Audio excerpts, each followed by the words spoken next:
let's get the ball rolling. Welcome, everyone.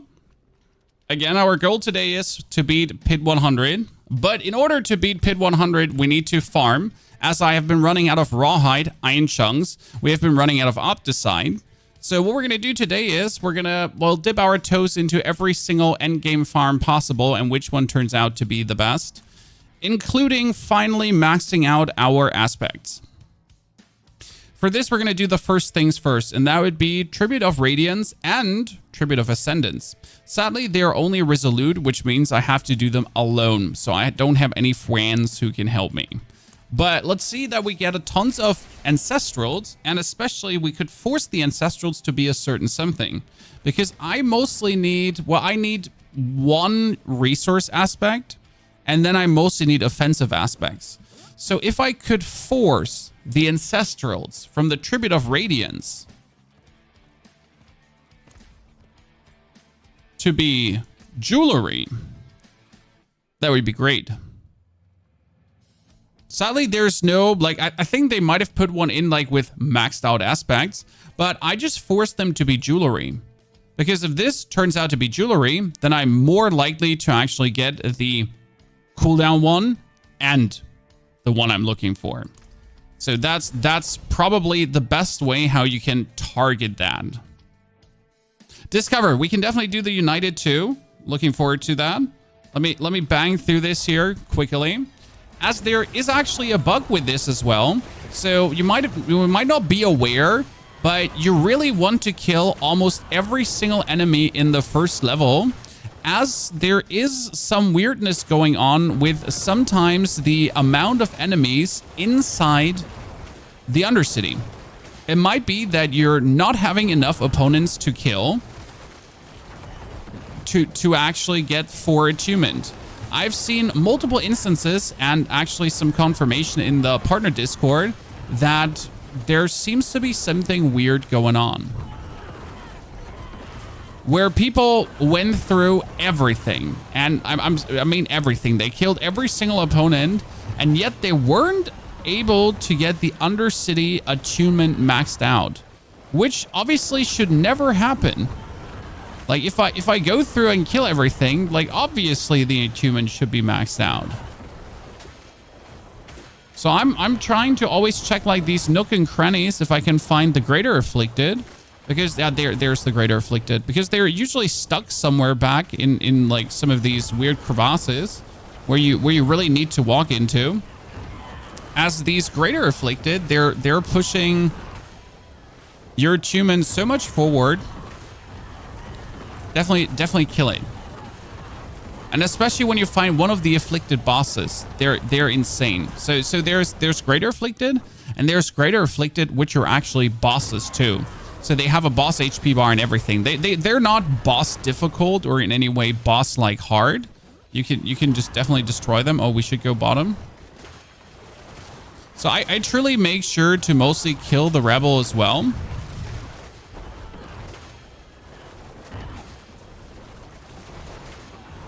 Because everything just pushes the attunement further forward. It would be a mistake to not make the most out of that.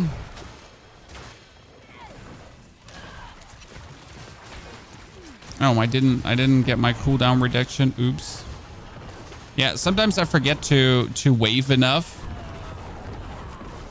You know, because we're surfing alongside the waves. Sometimes I forget the surfing part.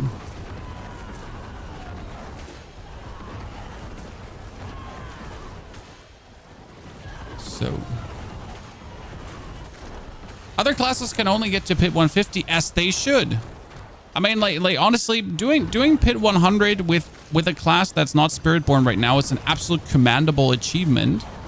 The people that are actually pushing like past Pit 100 are some ultra grinders.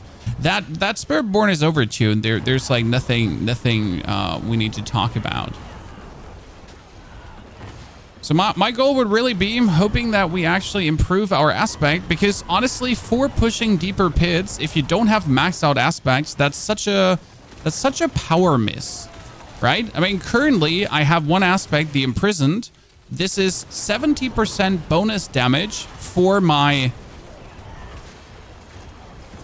bone spirits, but it would be 80%. I mean, an 80 and 70%, that's 10%. And if we're doing billions of damage, that makes a difference. You know? Especially when you're then trying to push the pit further.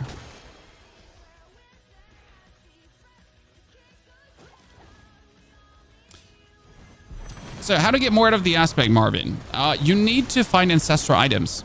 So the way how you get a 21 out of 21 aspect, or 16 out of 16, is only ancestrals. That's why we're doing the tribute right now. Because only ancestral items... Oh, we are 4 out of 4 already. Wow, that was insane. So in order to really get the maximum upgraded, ancestrals are the only thing to get. But Blizzard made a mistake here. Because this ancestral item can roll worse than a 750 item, which shouldn't happen.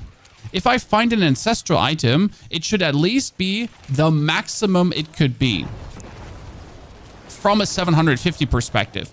So 750 goes up to 50%. And then the max rolled aspect goes up to 60%. So if I find an ancestral item that has gore quills on it, it should always be at least 50%. And, well, if I then am lucky, I could get 60.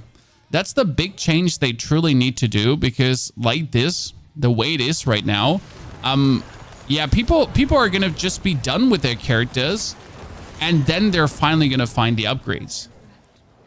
Like technically, this character has everything achieved but me doing Pit 100. And I'm essentially about to do Pit 100 without maxed out aspects. That feels silly. Okay, see, this is a bunch of ancestral items now. Thank you very much. I love this tribute. And most of them turn out to be jewelry because I said I want the ancestral items to be jewelry. Which is actually giving me good jewelry as well. I mean, that's blood mist. That's useless. We got attack speed. That's actually pretty good. I kind of want that ring. We got movement speed and we got maximum resource, which is not bad. But I'm going to keep this attack speed ring because that attack speed ring might replace the current one I have. Since it's just plain better. And I got two better aspects, Chad. Oh, look. Would you look at that, ladies and gentlemen? So our plan has already worked out. We have improved 2 aspects. Just like that.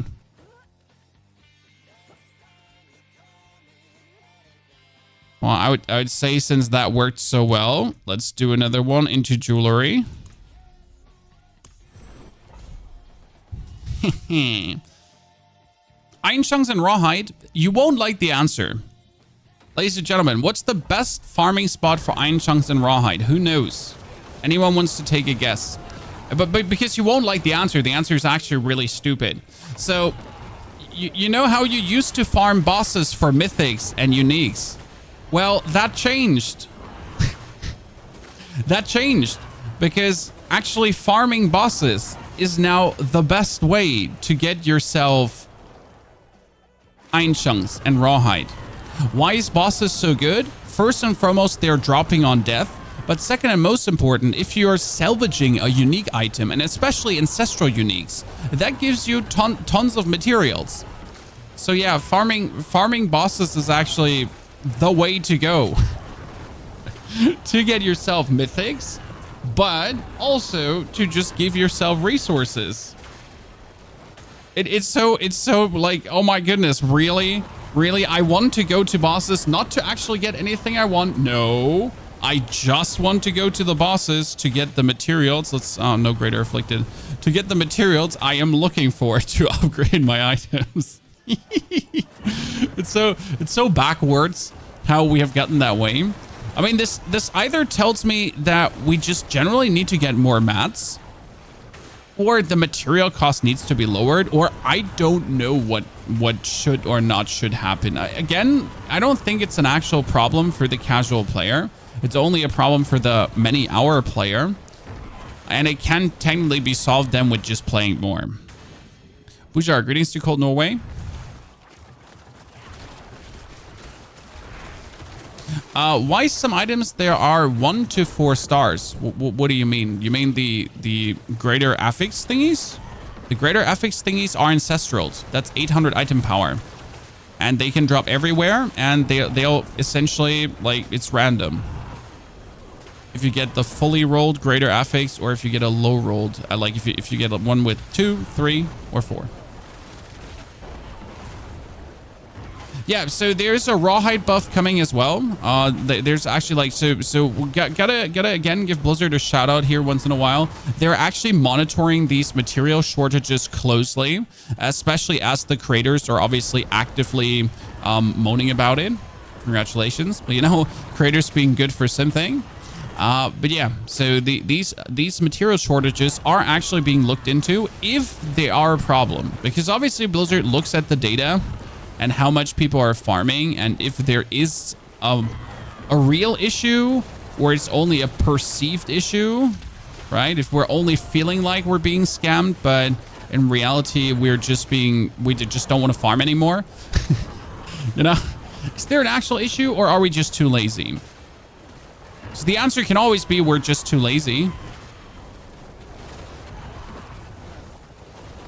What's the massacre counter on screen? Well, so the massacre counter on screen just tells you that you're an absolutely giga chat because you have a 665 massacre going on. It might also be that this is from my Mercenary Variana, and she essentially increases my movement speed the more I massacre. So if I keep massacring, and I'm always trying to keep massacring because why wouldn't I? Then I like keep my 20% movement speed buff. Sadly, it's only a 20% movement speed buff. I think in the very first version of Variana, it actually used to be 50%. That was really cool because, like, as a character, Necromancer, which doesn't have movement speed, yeah. What's the best gear for Spirit Wave Necro? What do you mean? I mean, we put out a guide, sir, where all the gear is listed. You know? And where I talk also about all the gear and everything that's going on. So you can check that out if you like. There's too much to farm now. Well, so the problem with iron chunks and so on is that we usually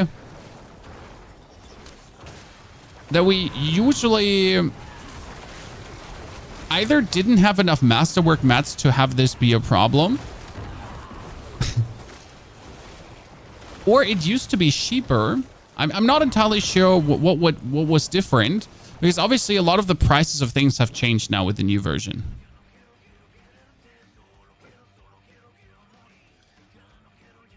So yeah, the season is 2 weeks in. Exactly. We're only 2 weeks in. We got quite some to go.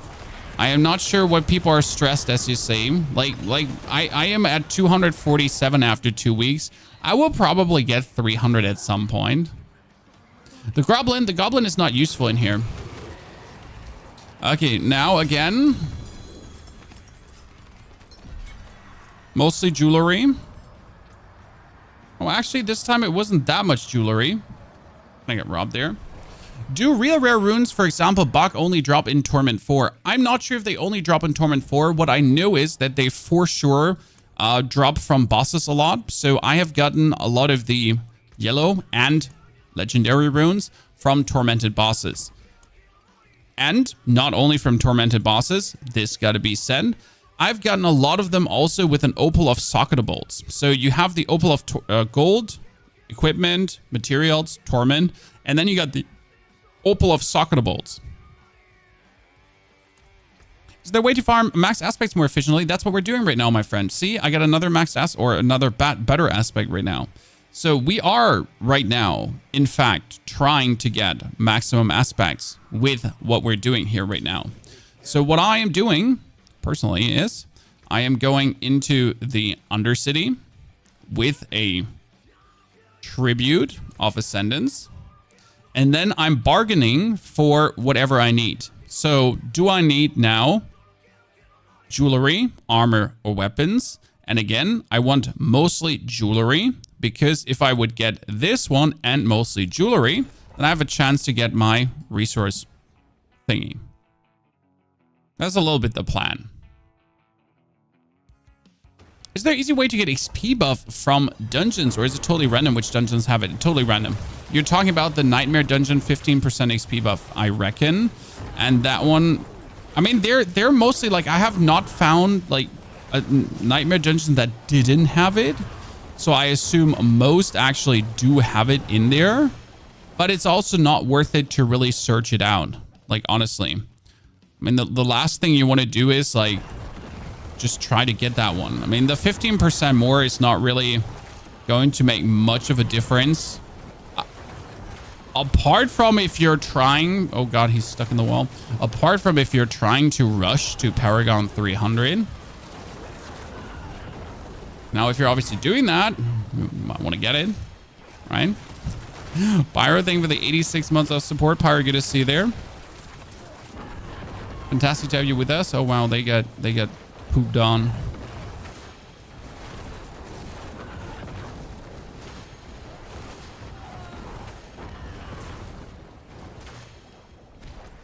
Okay, so far we haven't like encountered that Undercity bug. Like, people have been saying it's like every 10th run that you might simply not find enough opponents to finish.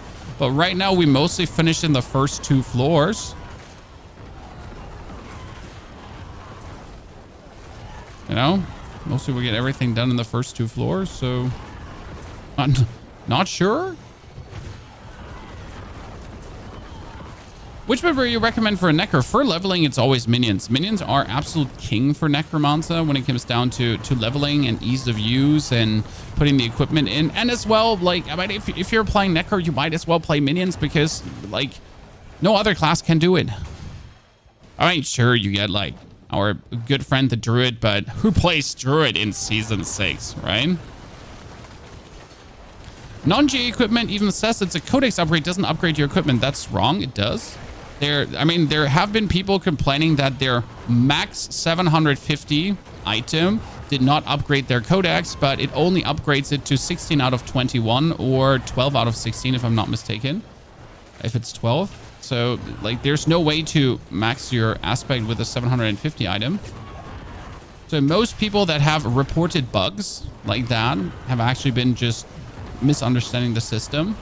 And then again, the system is actually very easy to misunderstand, so no blame there on the people. More blame for Blizzard for not making the system better to understand, as there seems to be an easy way to kind of like miss out on that. Proven just literally by the people who didn't understand. You can play with Shroud of Fall's Death this build? Nah. I'm not sure why everyone is so horny for Shroud of Fall's Death. I mean, sure, it exists, but come on now. It is certainly not the number one must-have item for every build, especially when you actually, you know, play a build that needs a certain chest piece. That's the thing. This build does need you to have a chest piece, you know, an actual blood arties, so you can't do anything with that. Oh, where did you two come from? Nerds. Okay, we're almost maxed out on floor 2 again. You're lacking on Opticide. If you have the tribute for the Undercity is actually more efficient than Infernal Hordes. If you don't have the tribute for the Undercity, it is proven at this point right now. Okay, game is crashing or not. If you don't have the tribute for the Undercity, then it has been proven that the hordes are actually the best. There have been a couple of farm experiments already. So per hour, if you're going for a per hour farm, you're just always better with the Infernal Hordes.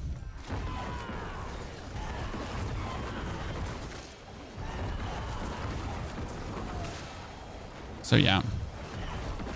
As the Infernal Hordes is also more fun. I mean, I personally really do enjoy the Infernal Hordes. Like, if you wanted the most uncomplicated way, you could just go Nightmare Dungeons. Because Nightmare Dungeons are just brain dead, mashing everything inside the Nightmare Dungeons. So let's say you want to watch a movie and don't think about what you're doing. Just mash Nightmare Dungeons. I mean, you're lacking compasses. Just mash Nightmare Dungeons. They're doing what they're supposed to do. They give you materials.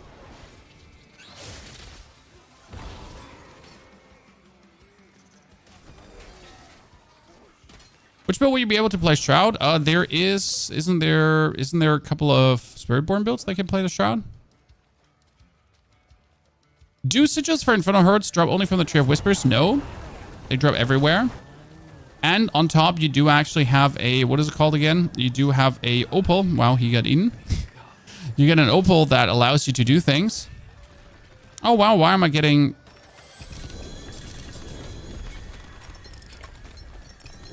was that? I haven't seen that bonus chest in a while. I know the bonus chest exists, but I never figured out why.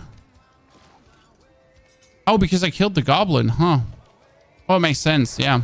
I wasn't like, I knew it exists, but I never, like, I haven't killed the goblin in a while because I could never be bothered. So that answers that question. Today I learned something new. Cool. I'm smart. It seems. All useless. Let's hope there's one aspect upgrade there. Not a single aspect upgrade. Robbery chat.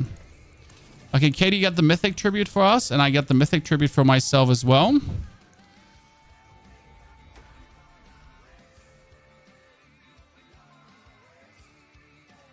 Can we agree that it's crazy 2 weeks in and the content is not enough to handle endgame? I don't know what you're talking about, Justin. There is more than enough content right now.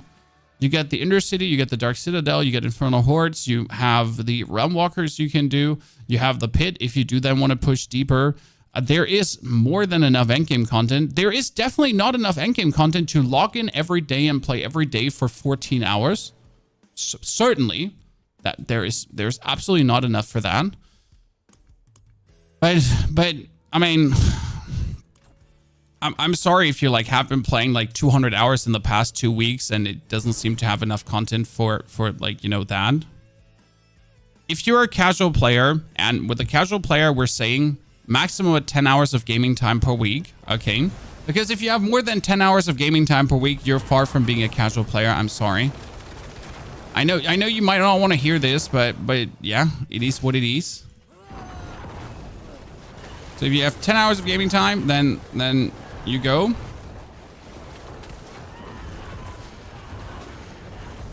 There's more than enough content for that. I mean, for people that have more gaming time, you need to start playing more than one class. Okay?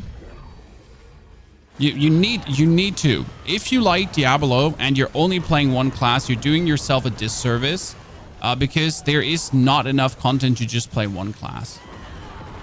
And one build. So again, if you're only playing one class and one build, yeah, you're gonna get bored really quick, really fast. Surprise. I mean, or not surprise, I guess.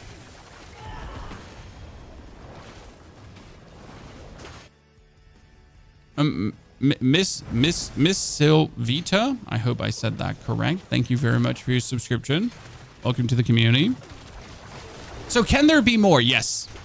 Yes. Yes. Can there be more endgame content? Like I'm not denying that. Don't get me wrong. I'm not saying this is like the way it should be and we're done. We're not. Yes, there needs to be more. The Infernal Hordes needs to be better. There needs to be more like the Infernal Hordes. There needs to be more like the Undercity.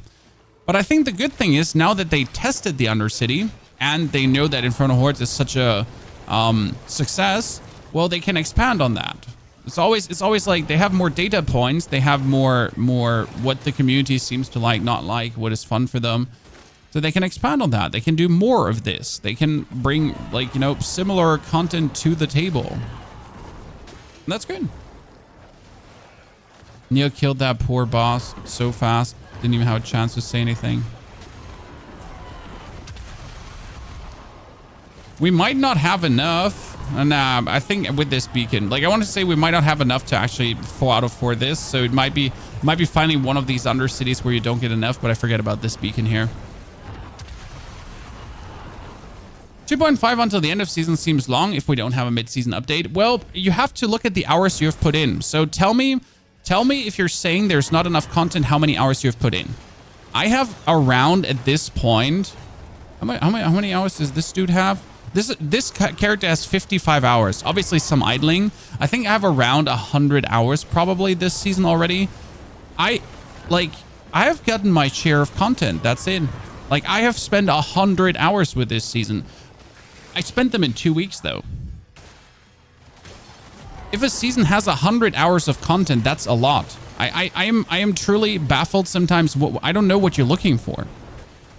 You know, I don't know how much content you want, right? From like seasonal content there, you know, in total. Because 100 hours is actually like it's 100 hours. And I'm actually not done, right? I'm gonna put like probably another 50 in and then I'm done. So 150 hours for this season is actually a lot with the expansion too. considering that the campaign was done like in, what, 6?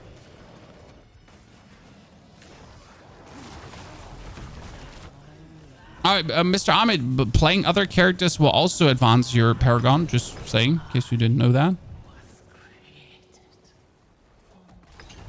Okay, let's see. How many mythics are we getting? Oh, no, it was a shared one of the greater affixes.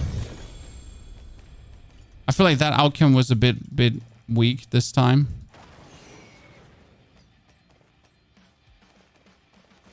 Yeah, that one was a bit weak. I've gotten better of those.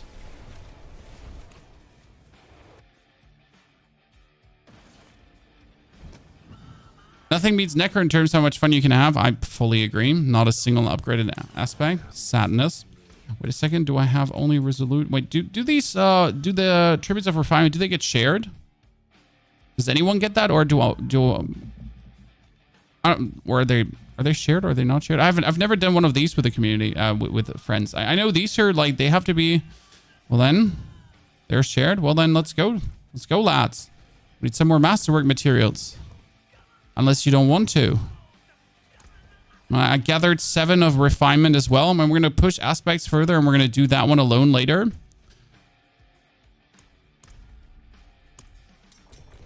More. You wasted 2 Resplendent Sparks on the random cash. You know why I would never buy the random cash? Because it costs 50 million. It costs 50 million. Just for that. You know how much crafting a specific one costs? 5,000. What is that? Why does it cost 50 million for the one and 5,000 for the other? I know people without the expansion are screwed, but like, come on, they know they're screwed. We don't have to screw them over harder, right? They already know that they're cooked. Like we don't have to shove it in their face. The top tier gem is 10 million. Yeah, that the top tier gem is 10 million. I just don't see why. I mean, if I want to loot, like, they're obviously creating money sinks. My problem is just that we have re-rolling gear. So you might have not seen this, Chad, but I put 300 million money in to get +2 in core skills. Yes, not +3, Chad. I don't have +3 in core skills yet. I put 300 million in to get that. And I would have to keep putting more in to actually get what I'm looking for. So I don't think we need more money sinks. We have a money sink that is big enough.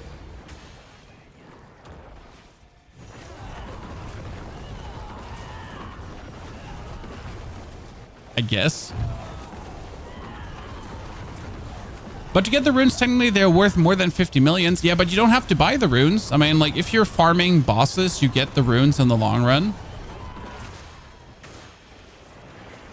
Paragon progress transfers into other characters. Yes, Paragon progress is shared between characters. That's the new thing this season. That's how it actually works. So all the Paragon points are for everyone. If I now would lock into my Spiritborn has 247, my Rogue has 247, my Druid has 247, all my characters have 247. You can sell the runes for 50 million. Yes, if you then openly trade. Like right now, the interesting part is that like the amount of money I have here right now, 1 billion, is not able to, like, I mean, you don't get it with game mechanics. Like, you get it over trading. On third-party websites, not inside the game. And the people that trade with you most likely bought their money.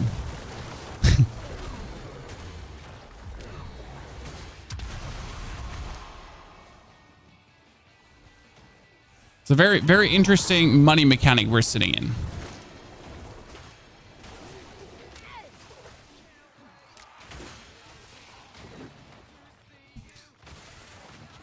That's really unlucky.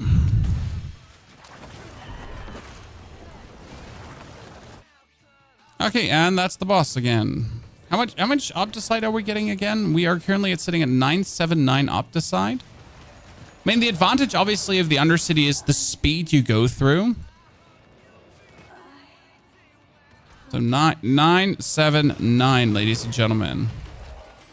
Show me the money. Okay, I got 2,000. 2,000 is pretty good, considering that for 2,000 Opticide, that's half an Infernal Horde. Infernal Horde takes like 10 to 15 minutes, depending on how slow fast you are. So that's pretty damn decent. I'll not become a zombie with brain dead farming. Do it with friends. Also, actually stop playing when it comes to brain dead farming. Because, so do you need maxed out aspects? No. Like, again, I'm sitting at pit 100 right now without maxed out aspects, and yeah.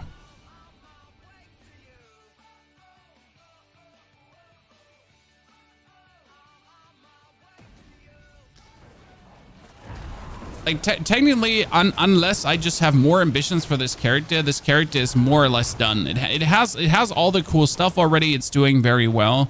So this character is technically donezo. And I would have to like go for the next character now. I mean, I have 55 hours in. I could go for a second build again. I could do another character like my druid who's actually waiting to be played. So that would be like now the next step.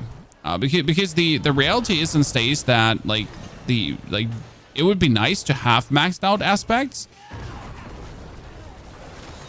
but you don't actually need them unless you obviously want to push the deepest you could possibly ever go in the pit.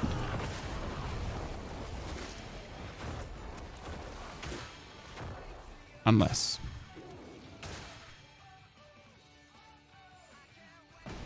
What do you enjoy more playing, Necro or Spiritborn? Oh, Necro always. Spiritborn is great. I love the concept, and I'll probably make at least one Spiritborn build per season.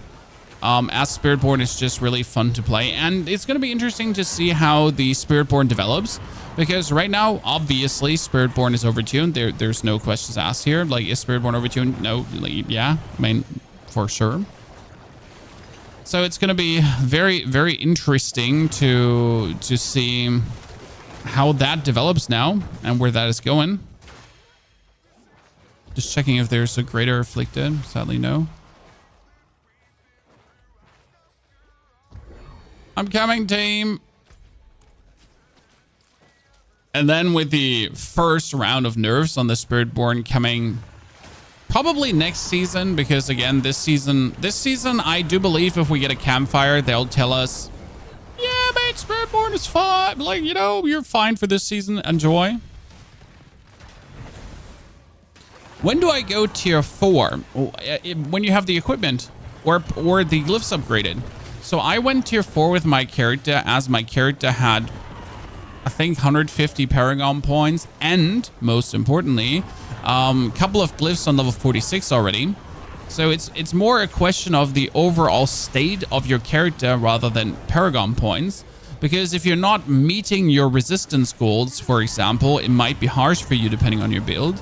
I mean, with my Necro, for example, I had to have my resistances maxed out because otherwise I would just die to a fart. You know, I would turn around, oh, a fart, I'm dead. And then I would turn around again, and then there's another fart, and I'm dead. So that's like the Necro experience. Then you look at the Spiritborn, for example, which just had infinite barrier and just didn't care. So make out of that what you want. How far can you go in the pit? Oh, we're doing pit 100 today, and then I'm happy with what this character achieved, because after pit 100, again, you just have to go for perfect masterworks, double greater affix gear, and all that kind of stuff. That's where the game officially stops being fun, at least in my humble opinion. Why do this farm for masterwork, Mats, if you can do hordes? Because this is actually faster. This is faster, but only if you have the tributes. If you don't have the tributes, it's not faster. I luckily have 7 tributes. 7 tributes is 14,000 Opticide. And I can get that 14,000 Opticide in like roughly 13 minutes max, which is pretty damn good. So this is the fastest farm for it. But again, this farm is only possible if you do actually have the tributes. If I'm out of these 7 tributes right now, I can't do it. There's no... Oh, wait. No, cancel. Cancel. Sorry, lads. Forgot to put more jewelry in for the bonus jewelry. Have you gotten any mythics from the Opal vendor? No, but a couple of, like, tons of uniques and ancestral uniques as well. So, woo-woo!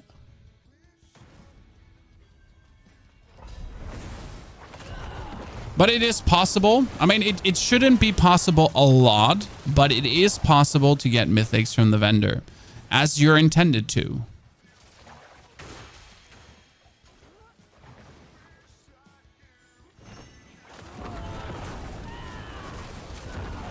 It's always meant to be like a very rare occurrence, not something that would happen like regularly.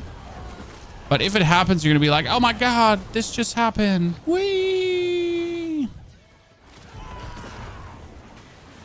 You get tuned during farming Helltides. I mean, mythics can drop everywhere.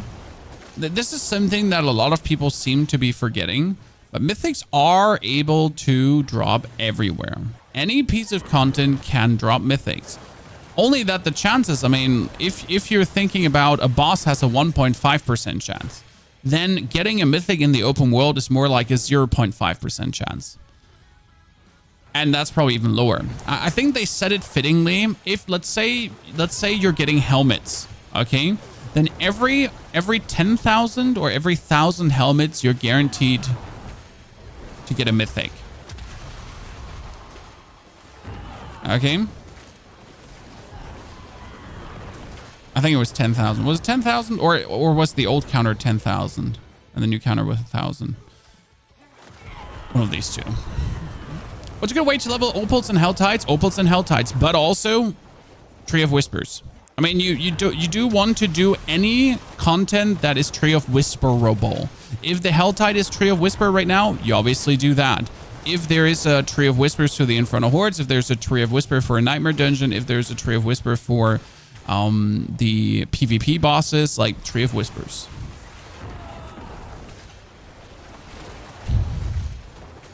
Is this activity you're doing from the expansion? Yes, this is called the Undercity, and the Undercity is one of the most interesting places from the expansion as it's able to target farm with attributes.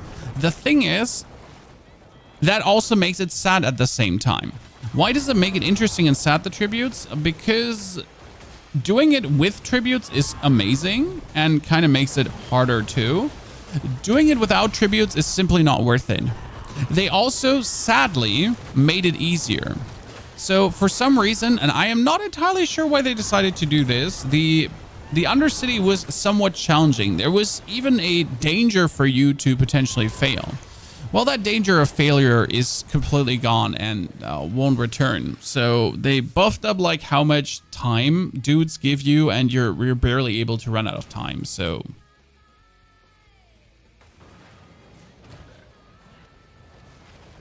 have you gotten any tributes that give you ancestrals? Yes, these are the ancestral tributes, and I got even the mythic tribute. So this one gives you mythics and uniques. And we're going to try that one out. More Optus side, more Optus side. The best part is about the more Optus side we're getting. We're also getting salvage materials. Perfect. Where do the tributes drop? Step number 1, do the quest. This is the crazy thing, and I'm sorry, but people forget step 1. Do the quest. If you're not doing the Undercity quest, you're not going to drop a single thing. You're never going to see a tribute. There are some people that forgot in Season 5 to do the Infernal Horde quest, and they never drop compasses. And they were like, compasses don't drop for me. Well, guess what? Guess what? Guess why compasses are not dropping for you? Guess why? Because you forget to do the quest. The quest that's like in purple and big there, and it's like, do me now. Do me hard. You're like, nah, this doesn't look like something I should be doing, right? I'm not gonna lie, I was one of those, and that's fine, Dylan. There's nothing wrong with this. It's a new season. It's learning new mechanics. You might have just returned. You're a doofus. I'm sorry, you're doofus. Like, you're super doofus. I said it. I'm not taking it back. I'm not gonna make you feel better about it. It's okay. Be better. Okay? Next time, be better. Christina's mom always used to say something, and it's the worst thing that you could ever say to your children. And it's like when my wife was, Christina's my wife. I have a wife. I'm married. Yeah.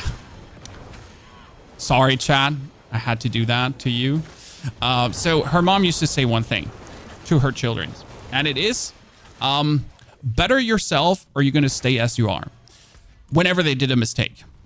So technically you could see that as an encouragement, right? But it's also like, so it's intrinsically telling you that the way you are is shit and you need to be better. It's definitely not something you should say to a kid, you know? Better yourself or stay as you are. Because obviously staying as you are is terrible. So you need to definitely better yourself, right? But that's what I'm selling to you now because you forget about the tributes. Because obviously I'm not your mom. I'm your internet caretaker and I'm not here to be nice. I'm here to be mean to you and tell you the truth. And then you give me your Prime subscription. And it's like kind of like some weird abusive relationship. So yeah, that's how it works. Thank you. Appreciate it.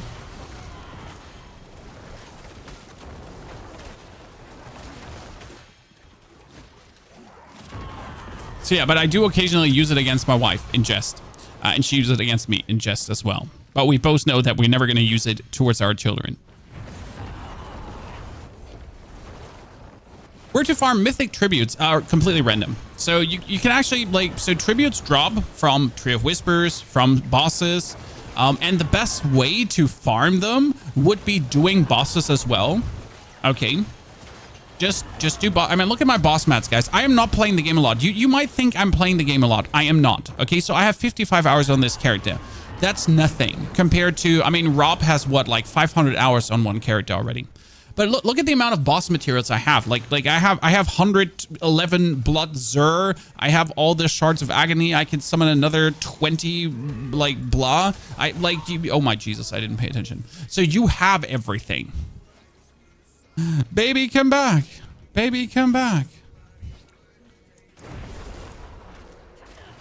So like I have all the materials.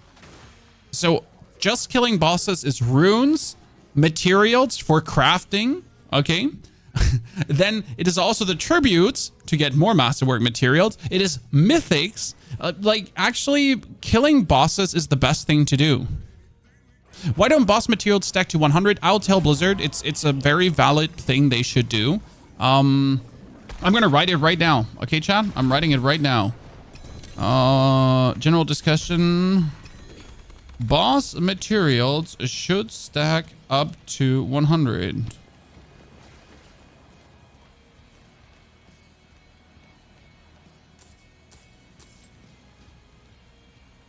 Okay, I said it. Like, this is, by the way, that's the Diablo partner Discord where, you know, we directly talk to the devs. So it's a good point. Never thought about it actually, but yeah, makes no sense. Just fix it.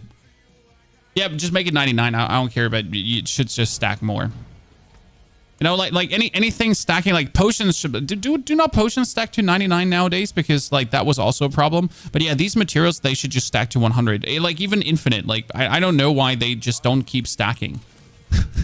Why do you not keep stacking? Keep stacking, please.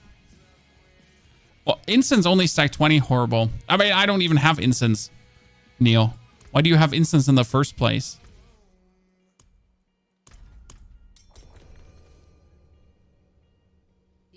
Can you ask them to fix game crashing? The game crashing seems to be a memory leak. I experienced this myself.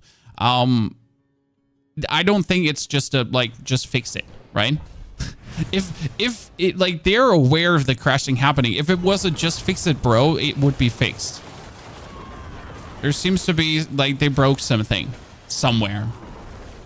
And it's definitely not a just fix it. They're aware. Don't worry. So there's a lot of errors that they're aware of and they're working on. And don't worry, they know their game is crashing. It's not that the devs don't care. They're working on it.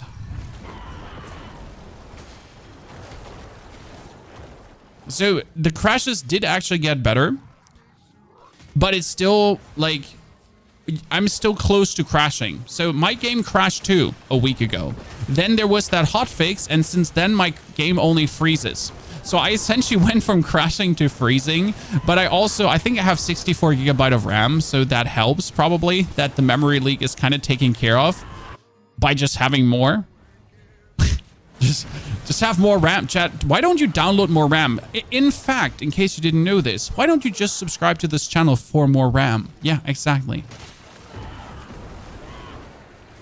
I'll just blib it into your PC so you don't crash anymore. No problem. Just go on moreram.com and just download it. Also, if I would tell my wife to download more RAM, she would definitely try to. And it's okay. Things happen, okay? Like we don't blame, we don't shame.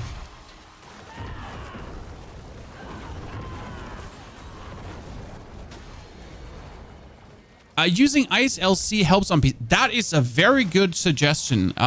What's the long name of the program again, Reaper? I used to use this in Warzone, chat.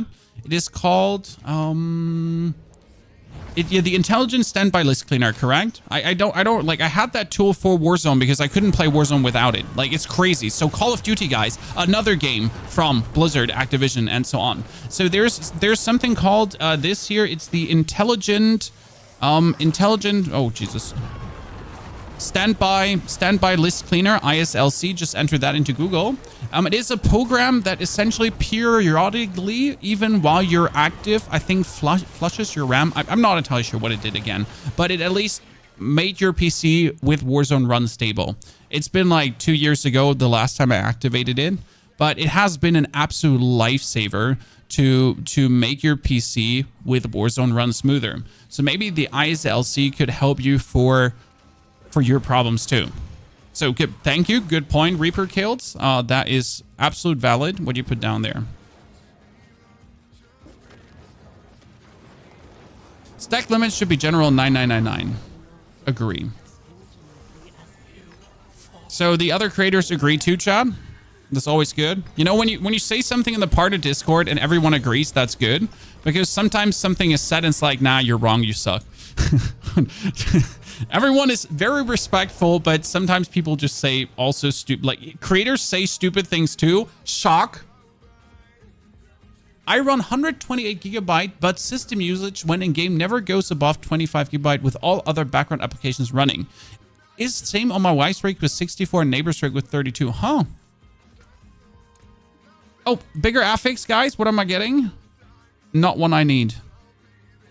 Not one I need. Wow. But at least it's a better affix, I guess. Okay, we get a lot of masterwork mats. We can get the ring. And the thing is, if I masterwork this one right now and I don't get core skills, then I'm just going to start crying.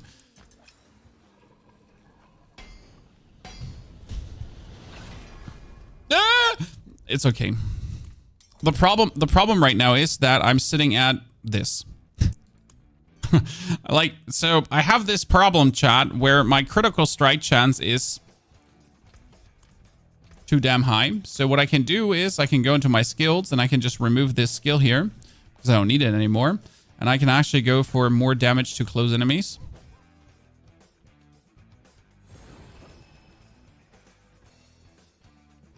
Ah, you use the NVIDIA's July drivers there, chat. You have some tips for NVIDIA, maybe? I mean, I'm a full AMD computer, so that is different for me to others. I am built different because I am full AMD and I have the least problems with it. I will say this, I am sorry, NVIDIA, but AMD has given me, for the time being, less problems than NVIDIA with actually most of the releases. Like, whenever someone has an issue, I'm just like, I'm just full AMD, like, just what it is.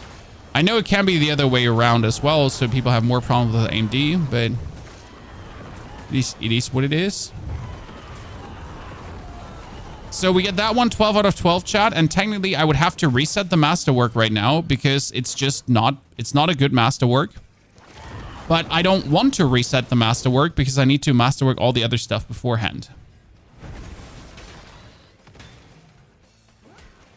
So definitely need to get those up first. But those tributes of refinement, they're going crazy. We're also going to kill some bosses today, chat, as we need to. So we're essentially doing everything. We're doing some Infernal hordes as well. And then we're going to probably grind for another hour, roughly. And then after that hour, we will attempt the Pit 100. So again, I've done a Pit 97 already. But 97 had me only have 3 minutes spare. And I do believe with 3 minutes spare, it might be a bit too clutch to get that pit 100 done. So there is a world where I have to upgrade my runes, because my runes, my glyphs are only level 80. Yeah. So I don't have a single glyph even close to 100 yet. I mean, some would say 80 is close to 100, but...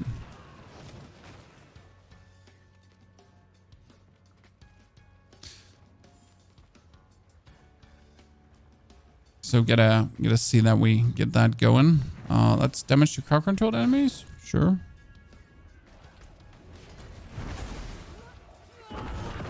By the way, for this build, chat, we have the whole video uploaded.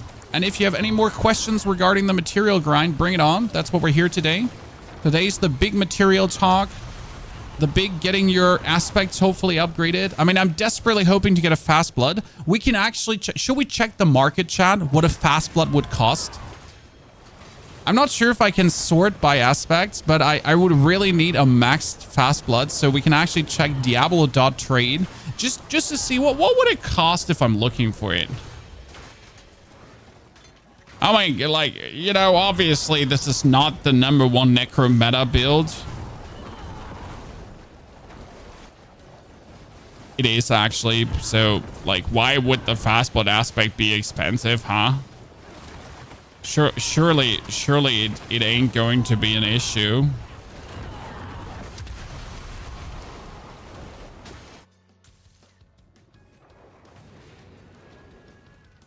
What's the story with the experience farm?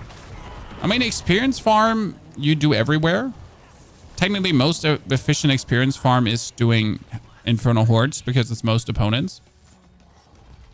Why in Nightmare Dungeons the experience buff thingy is gray? You gotta kill all the minions. So if the experience buff thingy is gray, then the only way to solve that is by kind of killing everything around. Wismito, you have my PC 7800 X3D and 7900 XT for me only. I don't have an XTX, but my XT is actually running almost at XTX values. I got a lucky one. Ooh, chat, Bone Prison. We got Berry upgraded. We got the Skeletal Priest at least to max, and the rest is set again. Well, at least some upgrades happening. Apparently, there's a glitch, though, where you gain 4 to 6 levels past Paragon 260. Well, sir, like, please don't ask me for glitches, because my answer will always be don't abuse glitches, because it is bug abuse. It is bannable offense. No matter how insevere it seems, it is and stays a bannable offense to do things like that. So my recommendation is to not do these things.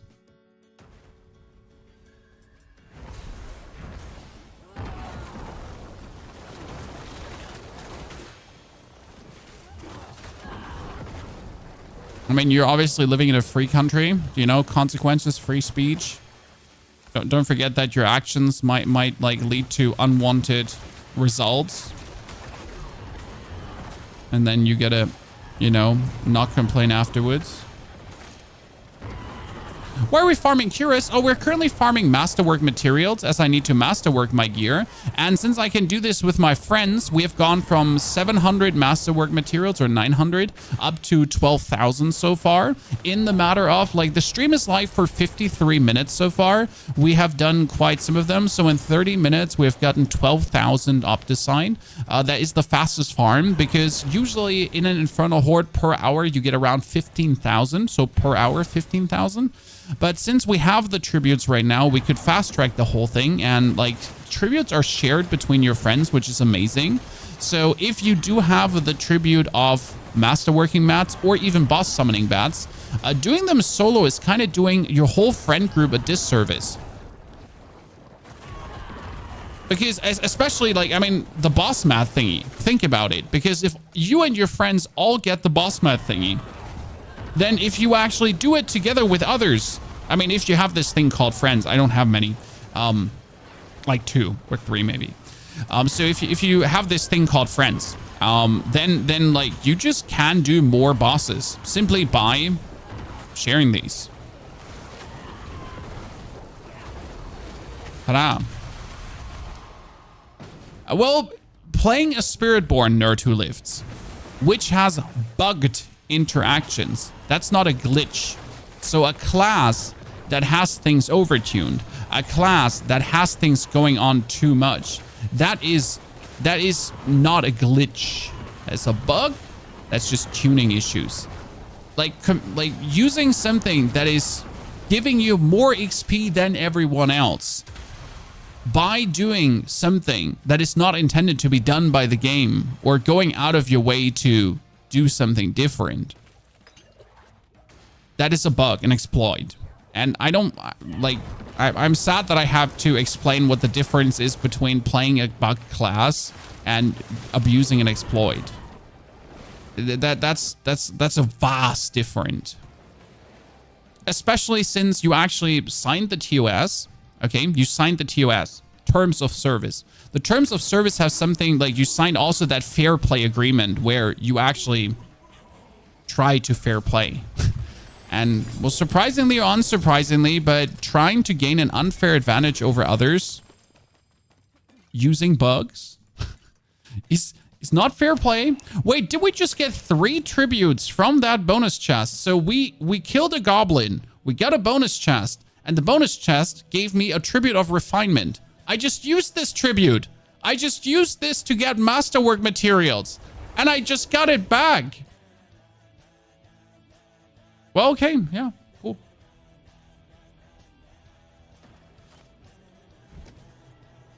I mean, yay. I'm fine.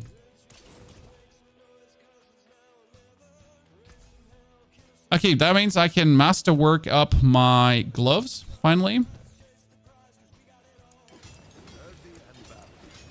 Core skills, core skills, core skills. Not attack speed.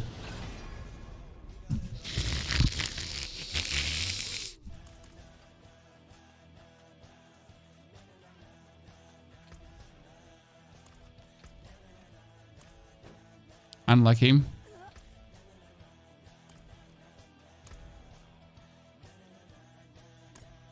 So these attributes here, summoning mats, runes, and masterworking mats are all shared. That's also, if you and your friends are missing runes, if you and your friends are missing runes to craft your mythics, just go in with a 4-man team and, well, you'll be getting 20 runes shared between all of you per run.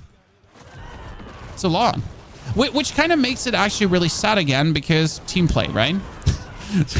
if you're playing Diablo as a solo player, you're just literally, you're a loser. I'm a loser, chat, because I mostly play the game alone. I'm sorry, but the game just really is like, hey, so you don't have friends? Well, that sucks for you, because everything is gonna be worse. Oh, it used to be already that boss farming is just better with your friends because of boss summoning match sharing and everything, but it's kind of like, oh, so you don't have friends? Well, get fucked, nerd. Like, that's really unlucky for you. How about you get some friends? I mean, obviously you have the find friends over these social features now, right? We can list a party. So it is easier than ever to technically find friends. Still though, yeah, I mean, it's better to have them, you know, naturally and not using artificial game mechanics to create friends. I'm stuck at 50-60 million on the Necro Golem build. Any tips? Have pretty much as yours, mythics, and more glyphs. I mean, I would probably assume your glyphs are not leveled enough. I mean, if you have my gear, you should be hitting billions if you also have my glyph levels and everything. So Paragon does make a huge difference. So using friends as an exploit abuse, yes. Yes. Like, at this point, having friends as an exploit. Seriously, unfair advantage over other players. It does actually feel really bad. I will have to say this. Like considering all the advantages that friends give you, not having friends feels bad. Which which kind of makes this game too real, because not having friends in real life can also feel very bad. So Blizzard, why are you telling me that I need to step up? Why are you like this, Blizzard? I mean, what have I done? I was just trying to enjoy my video game, and you're just telling me that. I need to step up in every aspect of society somehow.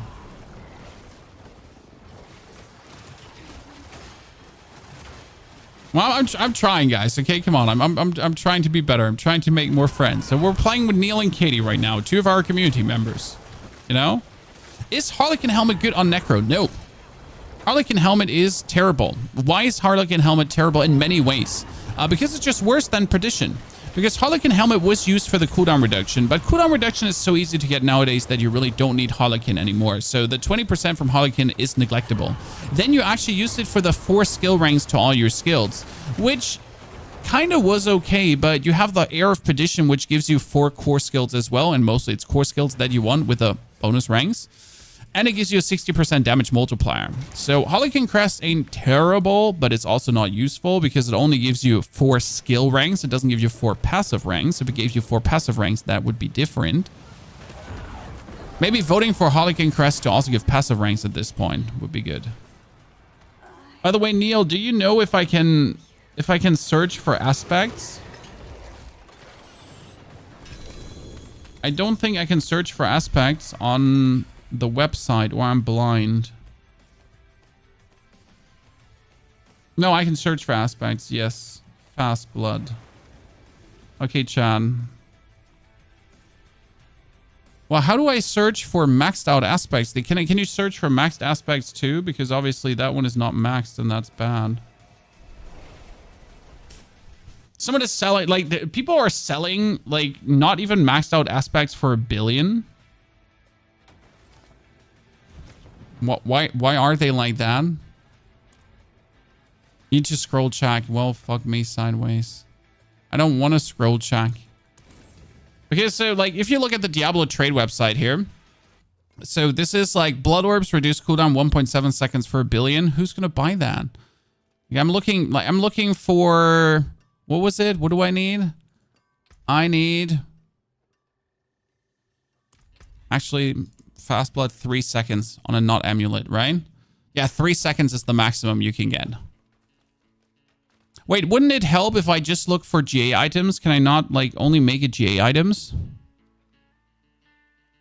See, that one is a lie. How can that one be even here? Because it says blood orbs reduce your ultimate cooldown by 11 seconds. That doesn't just work. Here, that's 3.15 seconds on an amulet. That's also bad because it could be 4.5. So all these items are terrible. See, this is blood orbs reduce your ultimate cooldown by 94.6 seconds. So like, but look at how much people are selling this. Like they're selling items for, like, look at the prices right now, Chad. Look at the prices. What is this? Who's gonna buy a 4 billion item for a 2.3 seconds blood orb cooldown reduction? That's ridiculous. That's really sad. That one is actually 2.55 seconds. I should probably sell things too, Chad. Hey, I'm totally going to have to find that, and I'm totally have to sell that as well. Oh, Wayne, oh, give me resource legendaries. Did you use the retemper scrolls? Retemper scrolls are fantastic, but they can only be used one. I ruined a perfect 3J glove by not getting a single mystic circle tempering on it. I'm now sad. Jay, don't feel sad. I needed to get a 1 out of 3 temper, and I failed 12 times. So, yeah. I mean, if you fail a 1 out of 3 temper 12 times, I don't know. Something in the system feels broken. Don't get me wrong. Obviously, it's only a 1 out of 3, and failing a 1 out of 3 12 times is just statistics, and statistics is a bitch. I had that in university. I know how unlikely it is sometimes to just hit a 1 out of 3, because a 1 out of 3 sounds great. It's a 33% chance. That means every third time you're hitting it, right? Correct, Chad? Correct. I mean, 33% obviously means that every third time you're totally hitting it, because like that's how statistic works. Surely. It's not that after 3 times rolling, it's still a 1 out of 3 and it actually never get better than 1 out of 3. So the scroll can only be used once per item. Yes. I'm not sure if I like this, if they should just make it infinite. I'm torn. Because by giving us the temper scroll, you at least have a chance to rescue an item. But if you then fail again, it didn't change your feeling about getting fucked. It just made it worse. So like the thing is, I do like that there's at least some consequences to your actions, because otherwise you like it's just stupid, right? It's just stupid because, like, you know, just no zero consequences anymore. Just do it. Just farm more temper scrolls. Done. Then on the other hand, the feeling is always terrible if you fail. So I don't know. Like I don't like to feel bad in games, right? I want to feel good in games. I don't want to get fucked by a game, I guess. But making it unlimited might also just simply be too good. Yeah, tempering, like I feel like instead of making it not infinite, like something needs to be done about the temper algorithm. The same kind of goes for re-rolling on items, right? I mean, I shouldn't... So, for example, weapons only have 4 stats they can roll. Okay? But max life on weapons is a heavily favored stat to roll when you're re-rolling the stats, okay? So, sometimes you're just getting max life 20 times in a row when you're trying to re-roll for a weapon. Which it shouldn't. Like, you shouldn't get that 20 times in a row. So, like, as you say, there needs to be a way... Wheat seed, good to see there. There needs to be a way, as you say, that you just can't roll the same thing 40 times in a row. I mean, especially if you have a 1 out of 3 chance, and for some reason you're rolling 3 times in a row the same, or 4 times in a row the same, and you're like, but that feels bad, you know? Why can't I just repeatedly roll the same thing?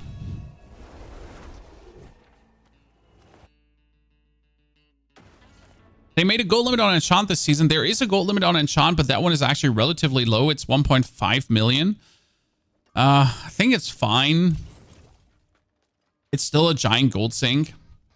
Okay, which one? We need to... Wait, do I want to get that ring upgraded? Because we actually don't need the resistance to all elements. Do I not have the attack speed ring?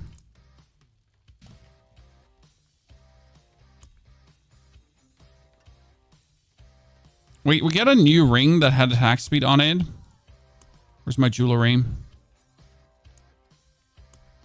Here, that one. I could re-roll the cold resistance into something that's different. Give me a second, lads. I mean, I don't really need anything. That's the whole point here right now.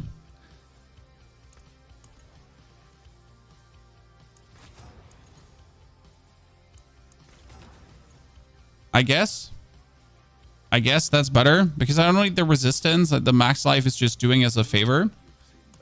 Let's temper this with... So here, this is the temper I need. I need blood attack speed, okay? Ladies and gentlemen. Oh, okay. I never said anything. So this is the temper I need. I need ultimate cooldown reduction. I said I need ultimate cooldown reduction. Thank you. Well, what a shitty system. I hate this so much. Oh my god, I'm so angry. What a bad system. Like, please don't give me ultimate cooldown reduction again on my temper. That would be a shame, would it? Oh, that's actually a really good one. That's actually way better than my other ring. Would be a shame if I would get exactly what I need.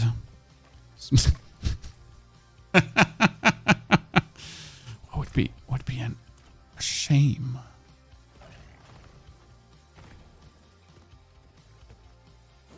Do tributes of refinement do they give different results? Boys, I don't have. I'm out. So do the tributes give different amounts? No. This is the good thing. So if you do the tribute of harmony, refinement, or titans solo or with friends, it is the same. So I get 2,000 masterwork materials solo. I get 2,000 masterwork materials with my friends. A duo, trio, always. Oh, ring aspect. Yes, you're right about that. Oops.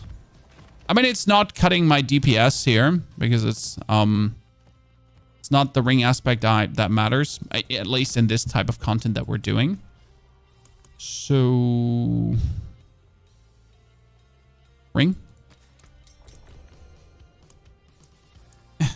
Imprisoned spirit aspect. I need this one maxed out because that one is really cutting my damage. The others are okay. Title doesn't matter. That one doesn't matter. So I need fast blood and I need imprisoned. Actually, I only need fast blood. Fast blood would be the one that really makes it different. There's a different script of tempering and masterworking for streamers. See, I wish there was. I truly wish I had a streamer client. Chat, I wish I had. I don't. Okay, so like, let me tell this from the bottom of my heart. I'm not under any kind of NDA. There's nothing to hide. I'm just logging normally into Battle.net. Okay, I'm sorry. You know, like I wish there was a stream. I truly, honestly, like you just sometimes want to believe that someone like Rob has a streamer client, but the man just plays the game too much. I mean, if someone's personality is Diablo 4, that man's personality is Diablo 4, and I mean that with all the love of my heart. Okay, like the man does not have a special client. He just you know, he just plays that much. Yeah.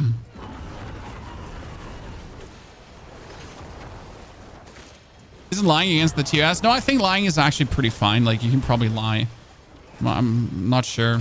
But yeah, so streamer clients don't exist. Like, for example, people also thought that streamer clients existed in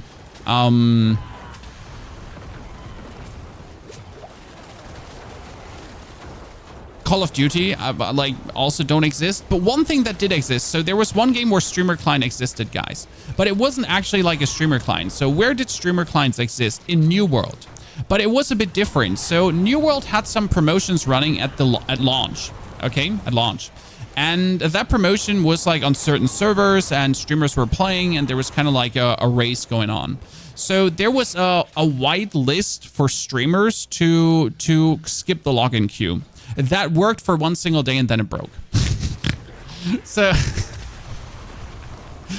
streamers were actually supposed to be able to log in better with the ginormous login queues so they could do their sponsorial agreements. But that one broke after one day.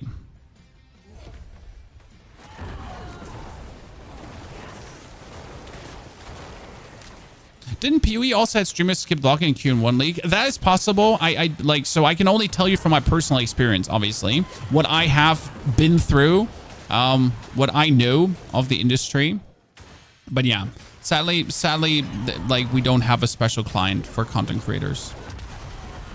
That being said, I killed 10 bosses this morning, chat. So I killed 10 bosses, okay? 10 bosses this morning for the YouTube video that I uploaded. And I got 2 mythics, so I'm sorry.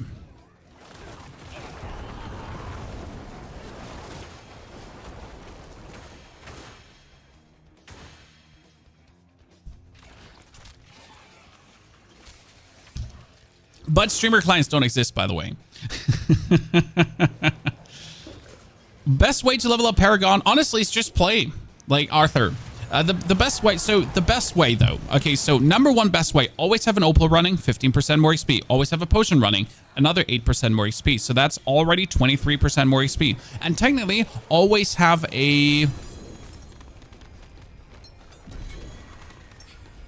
My brain is going to say it in a second. Always have an instance running as well, because that is another 5% more XP. And then always play with friends. That's technically the best way to level up, because that's the most possible bonus XP you could get. And one thing you might not know, guys, you can hold down E, customize. And in this customize wheel, you can actually put your potions in. So this wheel here under E, I can now take my Opals of Torment. And I can also take my Potion of Destruction. So instead of having to go into my inventory every single time, I can just go for this, boop. And I can go for that, boop. Just in case you didn't know this, it's such a small thing, but I do know that some people forget that this actually exists. It is quite useful. And if you want to be super try-hard, okay, if you want to be super try-hard, you're going to pull out your phone and you're going to put a 30-minute timer so you don't forget about the timers. Let's do a 3-man horde and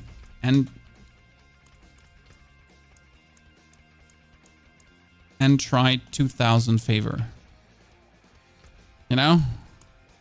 Wait, let's hear. Let's do it. Let's do a 3-man horde and see if we can get 2,000 somehow. Yeah, you can also get the XP pool from Nightmare Dungeons with another 15% XP. So that would technically be the maximum. Is 2K possible? So the most we've gotten yesterday was 1,200. So that was the most we've gotten yesterday.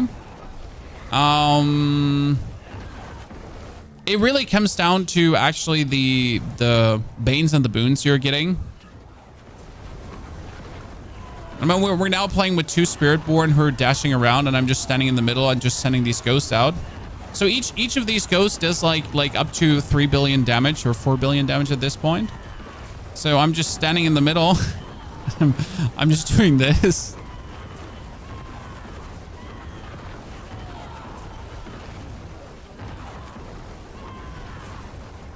So that's the best thing to do. Also, if you're playing this build, always stand with your back to something that's spawning, because the things are coming out of your belly button. And so if I stand close to something and the thing is coming out of my belly button, the explosion just goes straight in their face. So the highest we got yesterday was 1,200. The highest Neil has gotten was 1,750 this season with his sword. So let's see how high we can go. Okay, if we don't get 1,000, it's 5 gifted for the Twitch chat, ladies and gentlemen. That has been the unofficial rule from yesterday.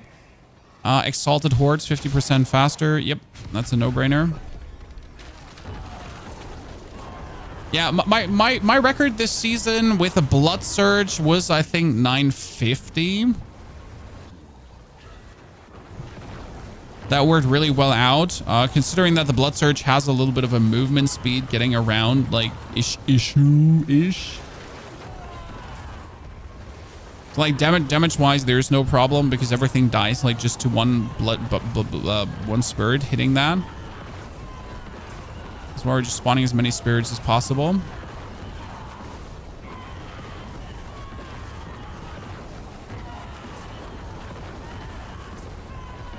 Oh yeah, that just died to a spirit that just randomly touched it.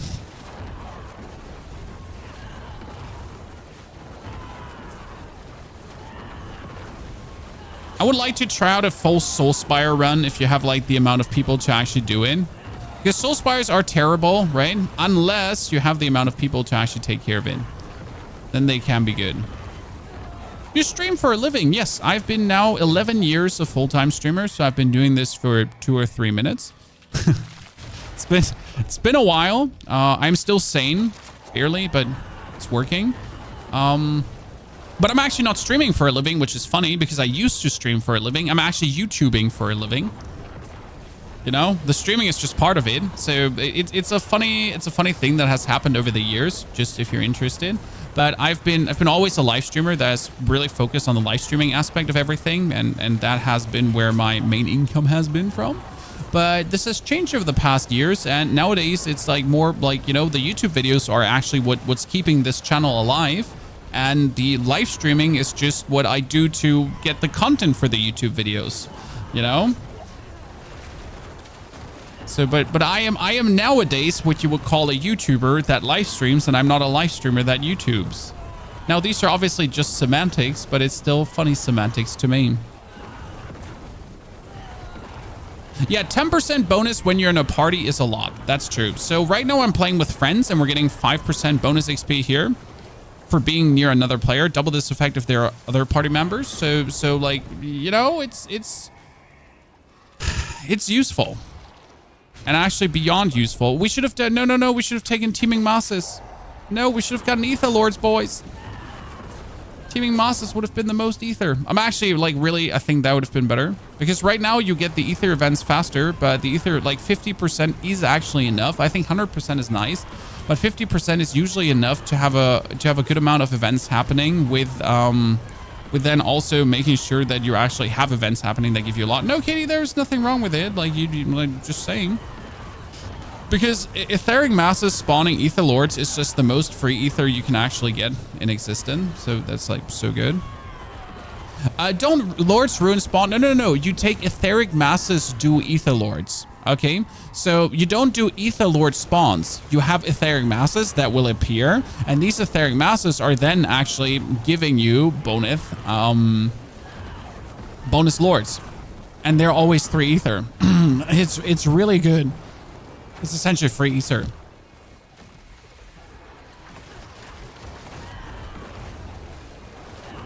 So yeah, that's how you look at it. Best Mythic right now is Starless. Yeah, Starless is... No, actually, you know, Air of Perdition. Air of Perdition, fuck Starless. Air of Perdition is like really, really good because Air of Perdition gives you a 60% damage multiplier plus crit lucky hit movement speed. I mean, look at this. 34% crit, 39% lucky hit chance, 34% movement speed. Hello? I mean, resource problems you can solve otherwise. Like, there's other ways to solve resource problems often. But hello, knock, knock. You know, I'm just moving faster, striking harder, and lucky hitting more in case I need that for a build. And 60% damage multiplier. Right? Like, there's actually no build where the Air of Perdition is not good. Unless you're not using a core skill. But even if you're not using a core skill, it's still unquestionably just a great helmet. Because what often do you otherwise do? Like, usually helmet aspects are defensive or utility, so they're not providing the amount of damage that you would be getting otherwise.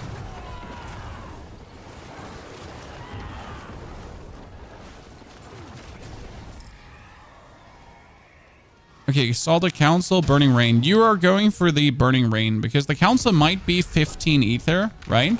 But we got 5 waves left. So even if it's worst case scenario, 5 times 3 is 15. But if it goes 1 single ether more, then, you know, math says that it's actually better.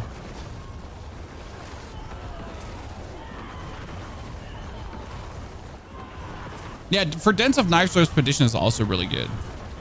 Are all XP bonus multiplicative now? They used to be multiplicative, so a lot of the things used to actually multiply with each other. I'm not sure if that is still the case. I have actually personally not checked if all the XP bonuses are multiplicative. I have not run any tests personally.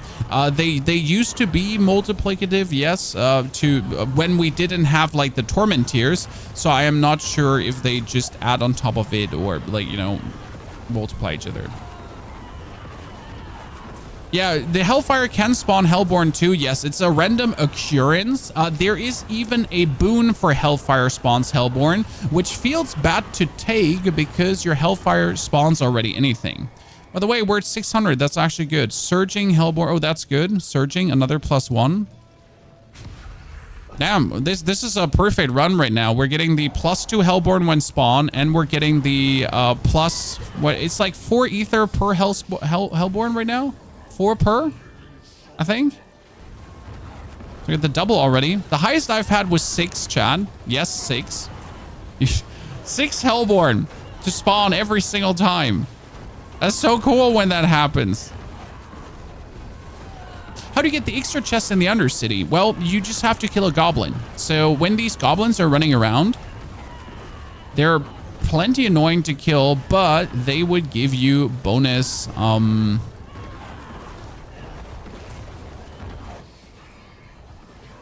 they would give you bonus chest.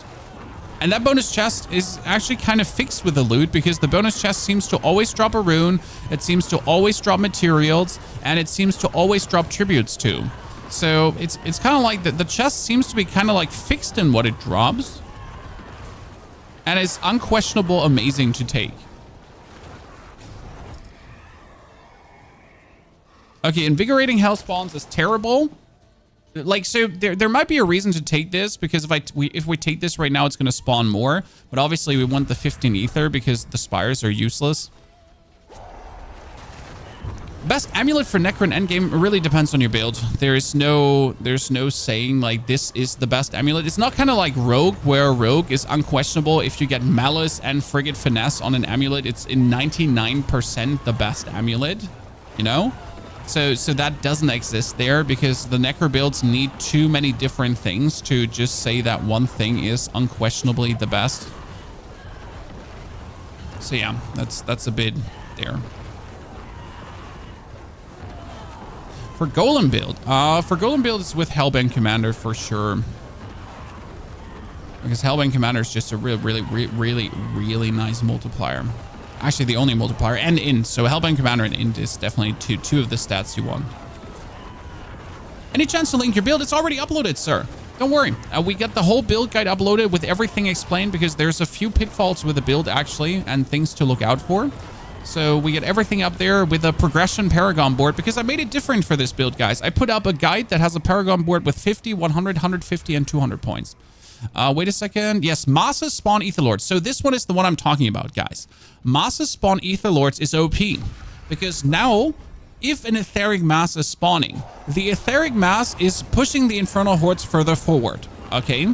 But not only is it pushing the Infernal Hordes further forward, okay? It is also then spawning an Aetherlords, which is also going to push the Ether meter forward as well.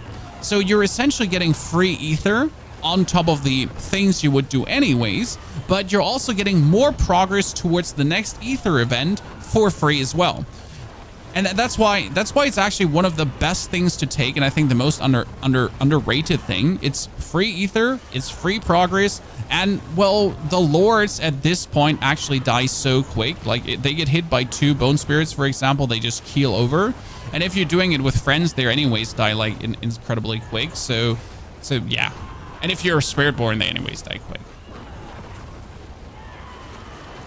Discover. I'm sorry. We've been like so busy going around there right now. I think we're past for now. I'm sorry. The Shroud of the False Death is great to the bump and passives. Yes, the Shroud of the False Death is quite the fantastic thing to do.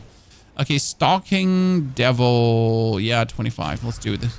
Okay, we're getting 1,000 chat, so no 5 gifted for you. This one is 1,000 for Stizzle. Like, I would be surprised if we're not getting 1,000.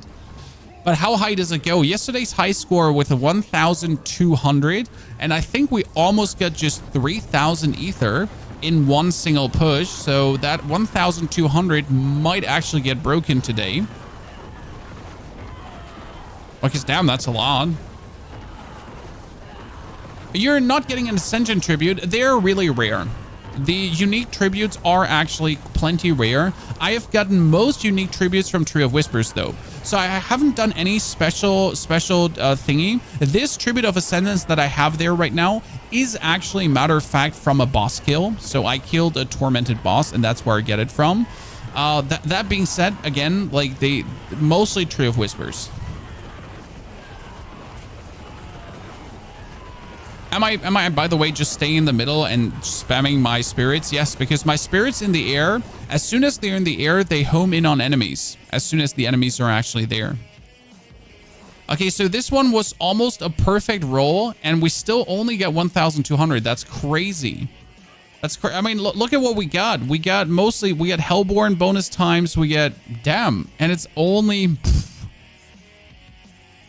the unique tribute. Yes.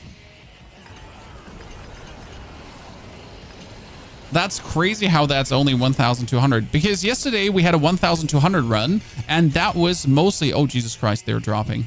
So that 1,200 run we actually did there was mostly Ether Fiends. So that's 1,224. But the one we did was Ether Fiends, and then Ether Fiends and Ether Fiends. I think we got Ether Fiends plus 10 in the end. So every Ether Fiend you killed was plus 10 Ether, which is actually quite insane as well. Mountain Trophy for 300 Paragon points. That is crazy, right? The legendary ones quite frequently drop from bosses. So I have most of these here, the Tribute of Radiance, from actually killing tormented bosses. That's bad.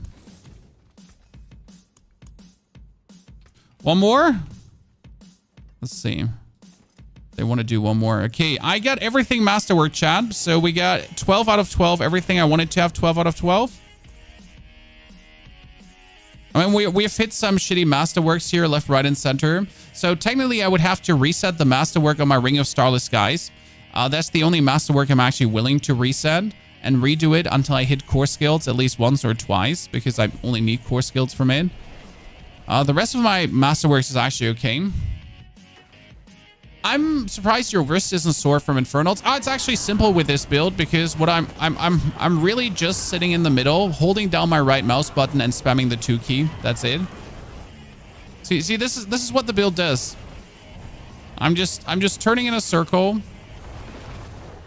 And the fun part is I don't have to hit enemies to do this. So that's actually what makes this build so interesting.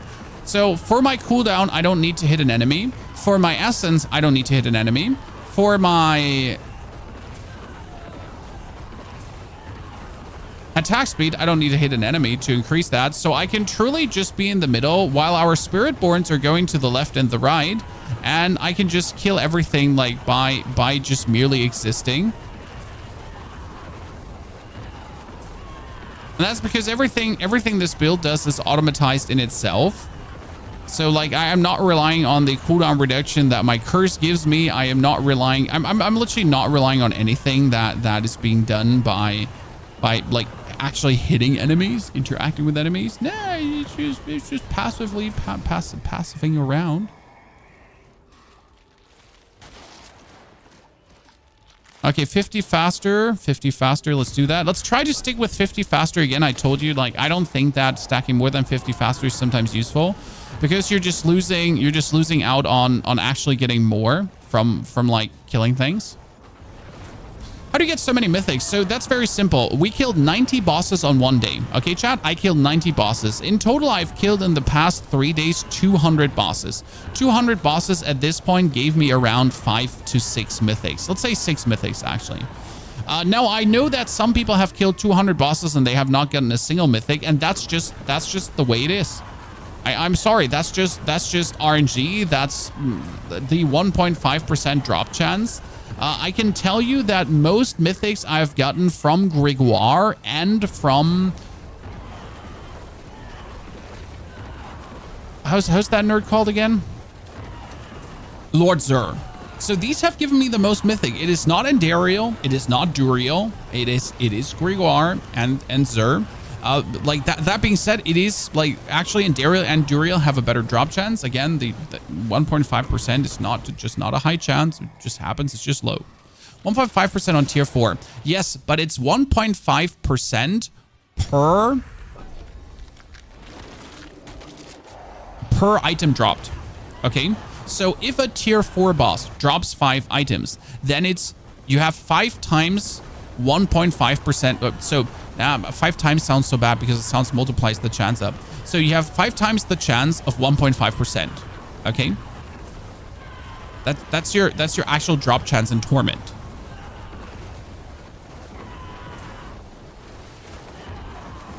But end of the day, it's actually a 50-50 chance, as chat is saying, because either you're lucky or you're not. That's the reality. A 1.5% chance is so low that it's essentially 50-50, because either yes or no.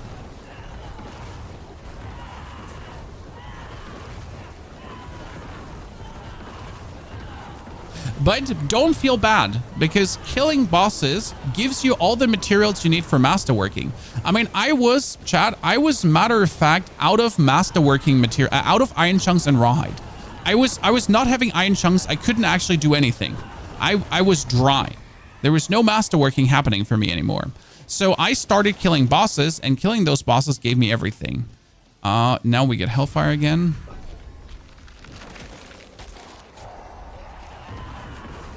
I've done 130 Duriel so far. I would highly recommend. 100 bosses is only 2 to 3 hours. It's actually less if you have a Spiritborn with you. So killing 100 bosses goes really fast, and actually every single one of us should have the material to summon 100 different bosses. I know 100 bosses sounds a lot, but you actually have the materials for it. If you leveled to level 60, if you did your seasonal journey, if you played the game, you actually have 100 boss mats easily. But if you're not getting a mythic after 100 bosses, I wouldn't force it. I wouldn't force it. Like, I know some people that have done 500 bosses and they're still unlucky after 300, they still haven't dropped a single thing. I would personally not. I mean, if I hadn't dropped a mythic in 100 bosses, that's just it for me this season. Yes, for me as the creator, that's terrible. Like, I mean, you gotta consider if I get unlucky as the creator, I cannot make my videos. Right? I can just not do certain pieces of content. I cannot, like, you know, make some build guides. So it's actually really bad if I don't get mythics. As I generally try, though, to make most build guides without mythics, right? Worth getting a mystic helmet? Yes, Captain. So the Pedition is actually worth it to get for the minion necro. I might actually have to return back to my golem build to see if I can hit the 10 billion now with the helmet finally, because it adds like kind of some things. I mean, I could also consider adding the Shroud of False Death, but that being said, you would lose Golem Mastery, but you would get Golem, you know, you get the passive, so hi.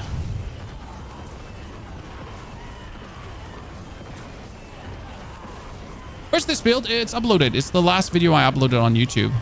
But if you have any questions regarding materials, chat, feel free to ask, because today is the big material farm day as we're preparing to push Pit 100. So the big goal today is to beat Pit 100, ladies and gents. We technically should be able to do it. It might be that I just have to actually... Do we have a bonus hell spawn?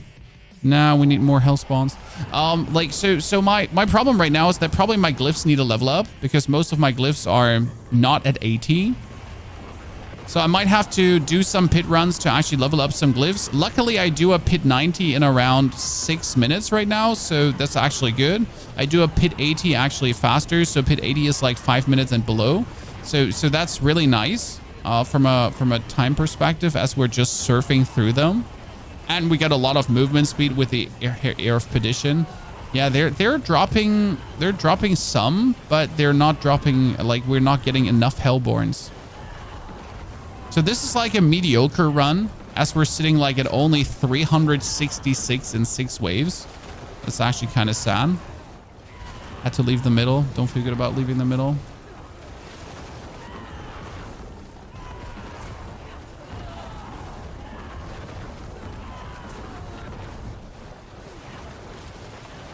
Did you do one with a Blood Surge? Blood Surge was at pit 90, and in order to go further, it was just not worth it. There we go again. Not this one. Ether Lord spawn is bad. Okay. Ether Lord's Etheric Masses is good. Ether Lord spawn is bad. I repeat myself. I hope that is understood by now. See, that's a free Ether Lord, chat. I'm putting my Bone Prison up, because if I put my Bone Prison up, then the Lord inside actually takes double damage. It's not directly double damage, but kind of. I got Pit 100 past few days. Took a while. Yes, I mean, you like, for Pit 100 for a not Spiritborn build, you do need to put in significant work. I mean, right now, the final upgrades I can do is my glyphs. So glyphs is a nice multiplier, as my Essence glyph, for example, multiplies up all my crit damage. So getting more of that is just insane.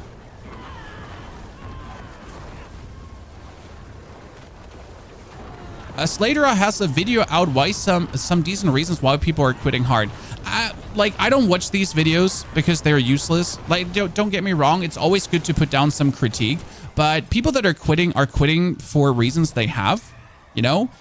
Most of these reasons are self-inflicted reasons. So, for example, like, I played Spiritborn and I'm bored of the game right now. Like, if you stop playing the game, that's a good thing. Okay, don't get me wrong. A lot of people need to learn that stopping isn't bad. And stopping is also not quitting the game, right? I am technically done with this season. So as a casual player, I am done. I have done everything I could do this season. Like the reason I keep playing is because I'm obviously a content creator and I have content to create, and I still haven't played every single class. So I still haven't played Druid. I still haven't played Mage. I still haven't played... Yeah, that's it. So I still have to play Druid and Mage. But let's say you're only playing 1 or 2 classes, then you're going to be done after 50 to 100 hours. But that is okay.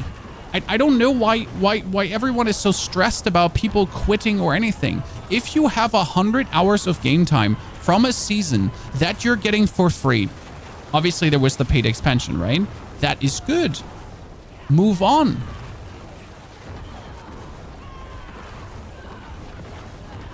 No, Barb. No, Barb. I'm sorry. So, Maloney, Barb this season is cooked. I know my friend Delcora has been making some good Barb builds, and Mighty Throw Barb is actually fun to play, as it seems. But Barb is kind of cooked. Like, you're missing this power fantasy that Barb has. So, yeah. But, again, if you stop playing after 100 hours and then just play a different game until the next season, that's great. Right? And if people are stopping before the end game because the grind is too much, I mean, if you stop before the end game right now in the current state of the game, then I don't know why you're playing Diablo.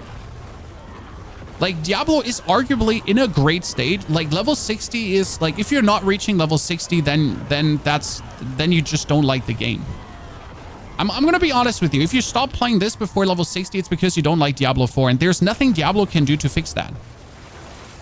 There's nothing Diablo needs to do to fix that. Now, if you're stopping before 300 Paragon points, that's intended, actually, because 300 Paragon points is not something you need to achieve. Okay? So 300 Paragon points is nothing you need. I mean, I can do Pit 100, which is a great goal, because after Pit 100, the game really gets atrocious, without 300 Paragon points. So, like, this is, by the way, something that might have slipped through a lot of people's awareness, but 300 Paragon points was actually never meant to be achieved by the casual player. 300 Paragon points is something for people that really want to grind out like there's no tomorrow, but they're not intended. You're not meant to actually get them as the casual player. They're meant to be this overarching goal that just exists that you might get if you play all season long. Like, if you actually play all season long, if you want to play all season long, you might get there. But it was never, it's not like as a you have to have this, because the returns are actually hardcore diminishing, right? I mean, right now, the Paragon board does not give me a bigger bonus. Like, I can get some more intelligence, so I can probably weasel out another 200 int, which is another 20% more damage multiplier. That's actually nice. 200 more int, 20% more damage. Sure, I won't complain about that. But you notice where the returns are getting less and less amazing. Like, after 220 Paragon points, I would say it's like, it's just bonus. Right? What is more important, resistance capped or armor? Armor. Resistance is important as you get hit by elemental damage, but the actual non-armor cap hitting is an exponential damage increase. So it's not like if you're missing 100 armor, it's not that you're taking 10% more damage. It's more like you don't have 100% more armor. This is what happens to the damage. The damage just goes from, oh no, this is kind of like 1,000 armor, right? Like normal damage mitigation, and then you're missing 50 armor. Enemies are dealing 50 times more damage suddenly, to exaggerate there a bit. But yeah, not like being 200 armor short is harsh on some classes, not on every class. Very important. Oh, that's only 1,100. Okay, so 1,200, 1,000 is easy to achieve with 3 people, I guess. So yeah, armor is important because, so why is resistance is not important? Because Barrier is broken. If you have Barrier, Barrier doesn't work with resistances, it seems. So if I have 0 resistance, but I have Barrier, then the Barrier takes reduced, like the Barrier kind of has max resistance, okay? For some reason. Don't ask me why. Don't ask me why Barrier has max resistance. It's just what it is. So yeah, you're just not getting hurt as much as you would assume or could get hurt. So yeah. Ta-da! Oh, by the way, I just noticed that I'm actually missing resistances, which also doesn't matter because I'm maximum barriered. But I can fix this, Chad. Ta-da! Wait. Ta-da! I fixed this. Et voila. So yeah, for Spiritborn, you don't need rest. At all.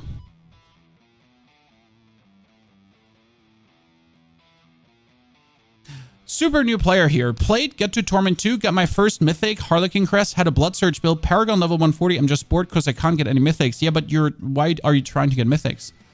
Like, for Torment 4, you don't need a single Mythic. To get to Torment 4, Mythics are unnecessary. I know people like to chase for Mythics. I got my first Mythic after I got every single character to Torment 4.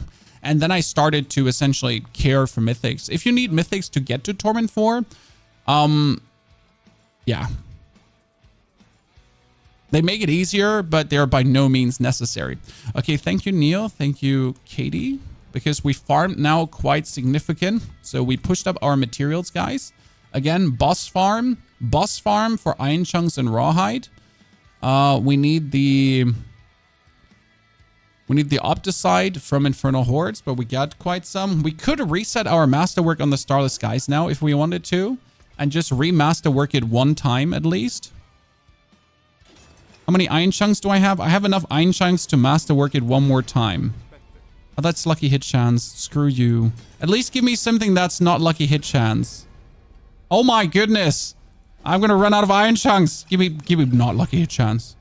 Thank you. That's bad though. I'm hoping for core skills. Oh my goodness, I'm getting robbed.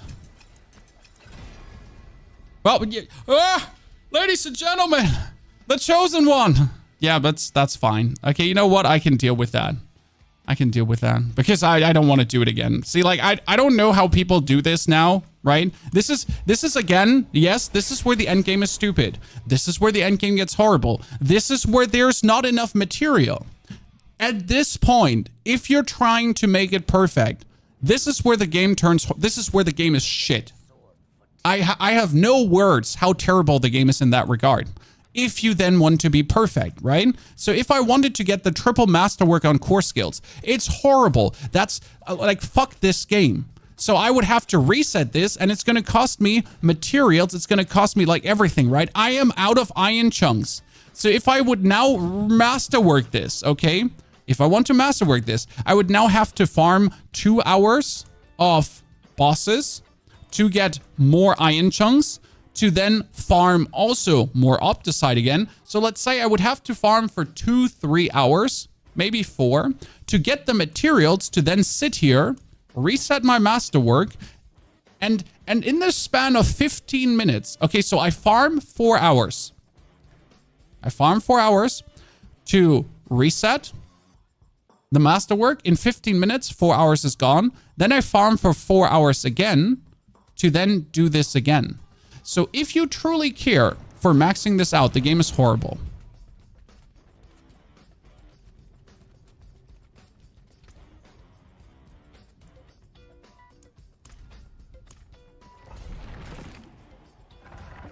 At least it makes the game last longer. Yeah, but is that a good game mechanic?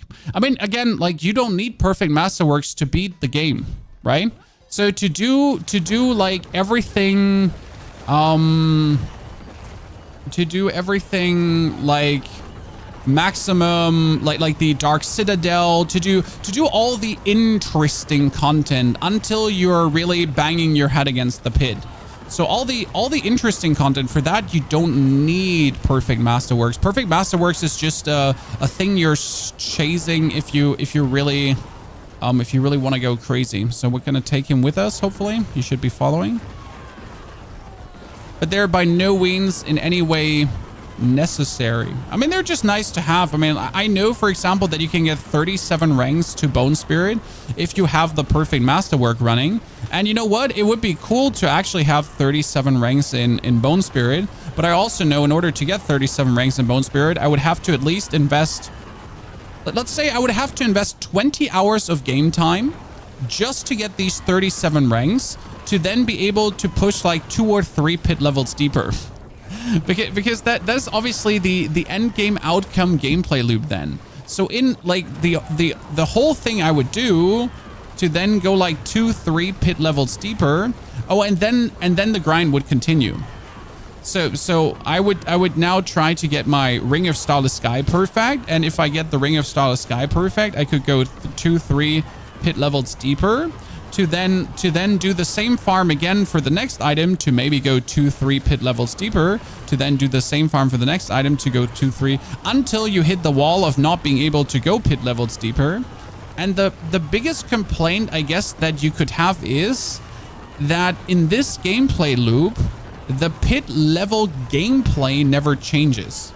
So this is probably the only complaint I think I have personally, that no matter if I do pit 1, pit 100, or pit 150, it is always the same. It just feels more tedious with every further pit level. Now, obviously, that's just down to the design of the pit and the way it is. That's why I like Infernal hordes.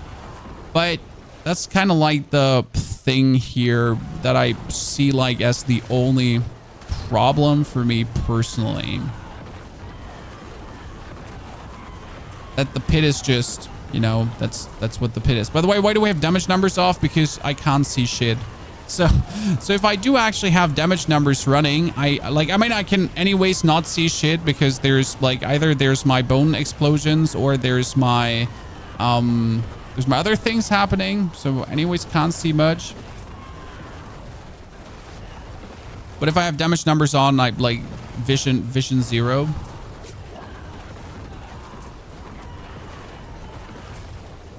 Vision non-existent. Not sure if I want to kill that frozen elite because he's kind of like being annoying. Also, there's a Waller that appeared. And Waller is a problem. Why is Waller a problem for this build? Because Waller eats bone spirits, Chan. I mean, they luckily nerfed Wallers because Wallers are like, oh my goodness, he just keeps freezing now. He's just annoying. I don't want to deal with him. Let's go on.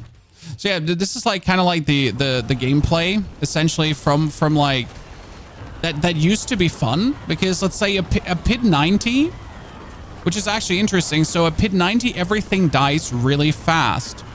A pit 98, nothing dies really fast anymore. I mean, things die, but you know, like in comparison to how easy a pit 90 is, like the pit 100, just the pit 98 that we're currently doing, just feels very, very tedious in comparison. And even for a normal elite, you gotta like pull out all stops to make him feel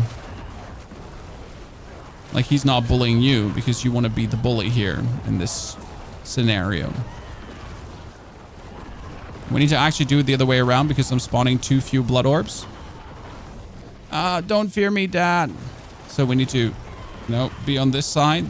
Thank you. He just died to all the ghosts inside his booty. Are the horde equipment chests worth it? Yes, they are guaranteed greater affix items. I mean, as you are chasing for, so as you're trying to max out your aspects, okay? Your aspects can only be maxed on a greater affix item. So the chest of materials from the horde has guaranteed greater affix items. Guaranteed greater affix items mean you have a chance to actually get a maxed out aspect. Ergo, yes, you should always take the chest. Even if you're farming for masterwork materials, I would probably still take the chest, as the hunt for maxed out aspects is, yeah. I mean, I have like 2 maxed out aspects with 100 hours of game time currently. And the best way to get maxed out aspects, and I know you will hate this, but I will say this, okay, Chad? The best way to get maxed out aspects is trading. I mean, you optimally find someone that has the aspect that you're looking for in maxed out, and he is looking for monetary. He's looking for a monetary solution to his problem. So that is in today's reality the best way to get in, as you are unlikely to yourself get what you're looking for. I mean, it's just ludicrous to assume that you would actually find the respective aspect you want. I mean, imagine actually finding what you want. Surely you jest, ladies and gentlemen. I mean, who would do something like that? You know, find the items they're looking for. No, you're gonna find someone who found the item you're looking for, and then you're gonna give them money. in-game money. But in like, since the prices are crazy right now, thank you, China. Because a maxed out aspect of fast blood would cost me everything from 10 to 20 billion. Why are the prices so expensive? Well, what happens in this game is that there are people that actually take pit pushing serious. And these people that take pit pushing serious, they buy their money online often. And that money comes often from China or the East in general. So that's how these prices actually happen. Yeah, GG. That's not meant to be a racist remark for the people that simply don't understand this. This is just the way it is. Like, you know, the money just comes from the East. And it's also the Eastern players that, you know, are taking the pit push the most serious. It is not the Western players. Our Western players are amateurs compared to the Eastern players. I hope that is not my wife right now because I am pushing the pit 98, honey. If you're in front of the door, I can't open it. Okay? My apologies, but you gotta wait for like another 3 to 4 minutes because then I'm gonna be done here. She doesn't hear that often. We're taking our pit series. Why buy money for pit pushing? Well, I mean, if the perfect piece of gear for your respective build costs 10 to 20 billion, what are you gonna do? I mean, you're not gonna farm 10 to 20 billion in the game. You're not. If you have one good item, you're in. Yeah. So, but where's the money coming from? Who's buying your item? I mean, the thing is, chat. Like, if you're trading, you're partaking in the real money trading. Like, don't feel bad about it. It's just the way it is. Like, yes, if you find one real item, you're part of the exclusive club of people with billions. But where did the first billion come from? You know? Where did the first, like, it always starts somewhere. Yes.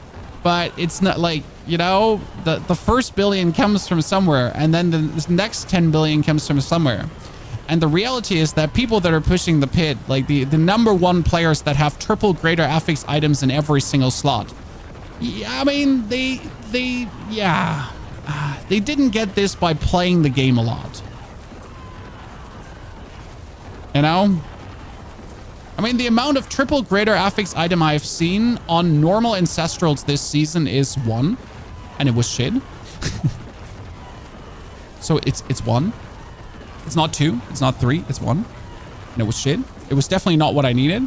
But if you then have these players who have triple greater affix items that are, well, perfect in every single slot, like right in, like every single item they need is the perfect roll. Well,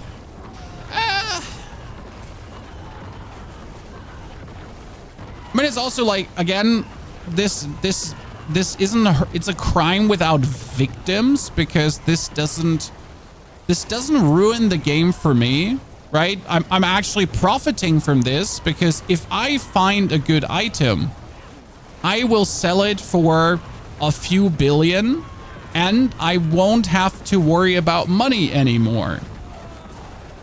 So for the casual player, it's like technically not an issue, I guess, because it's not going to influence how much fun you're going to have, right? I mean, like, other people spending their money to buy stuff is not cutting into my fun, technically. Now, does that make it not an issue? Well, no.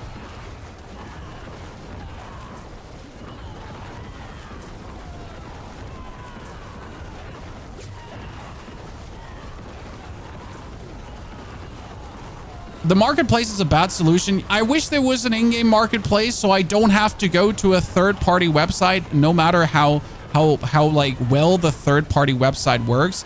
I just simply don't want to. Like, the only reason I trade is because I have to. I mean, right now the money I have is actually from Neil, Chad, from one of our community members who traded. Yes, Neil participated. He traded items. He got money and he gave me money. Thank you, Neil. You're amazing.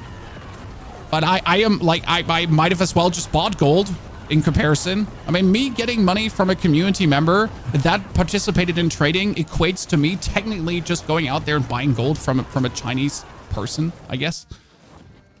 You know, well, where's the difference?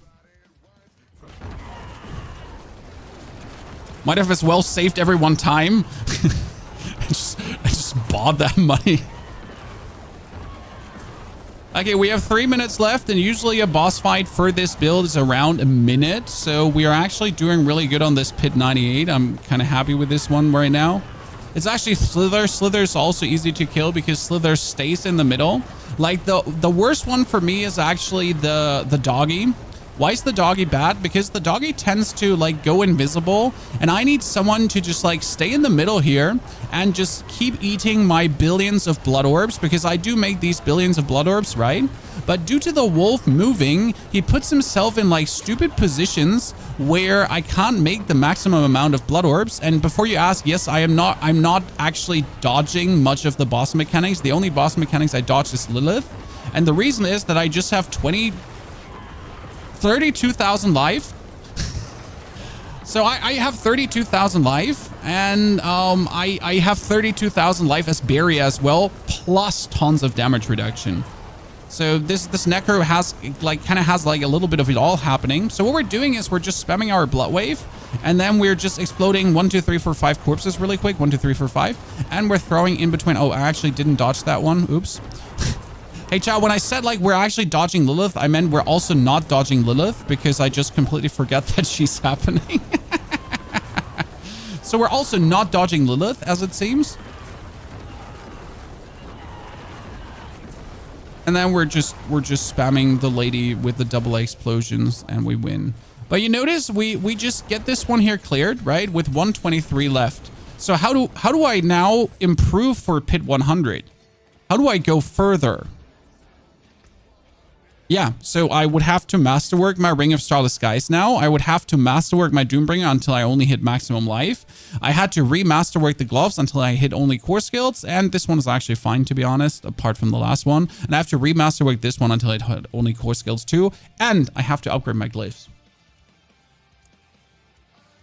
That one is +2. We'll take that. And these one are actually plus, that one is like +2 as well here. But it's also the only 100% chance I currently have on the Essence Glyph. So I might just take the 100. Now I can do a 94 for this to push this further up, because this is my biggest glyph here right now. So we're getting currently exploit back up. And this is how I improve my damage by increments right now, correct? We went from 6.4 to 7%. So that's kind of good. But I need to increase this one more. But in order to increase a 60, I only have to do an 86. And now compare this. Okay, so that was now a 98 chan. The highest necromancer, okay, the best necromancer in the world right now it did a Pit 110. At least the one record I found. So Pit 110 is the highest done. Now, like, let's compare this, okay, a 98, which was absolutely boring, to an 86. What do you think will happen? I mean, it's only 13 pit levels different. It can't be that much, right? Surely.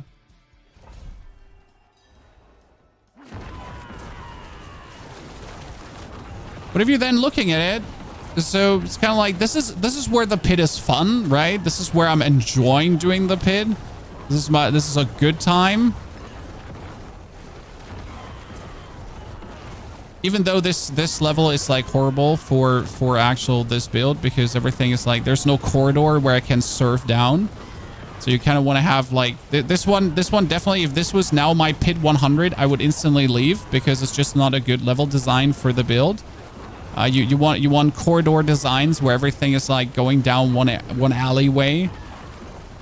But yeah, see, this is a Pit 86 where you're just like enjoying yourself, right? This is good gameplay. You're not stuck on packs quite long. You can really feel that your build is powerful.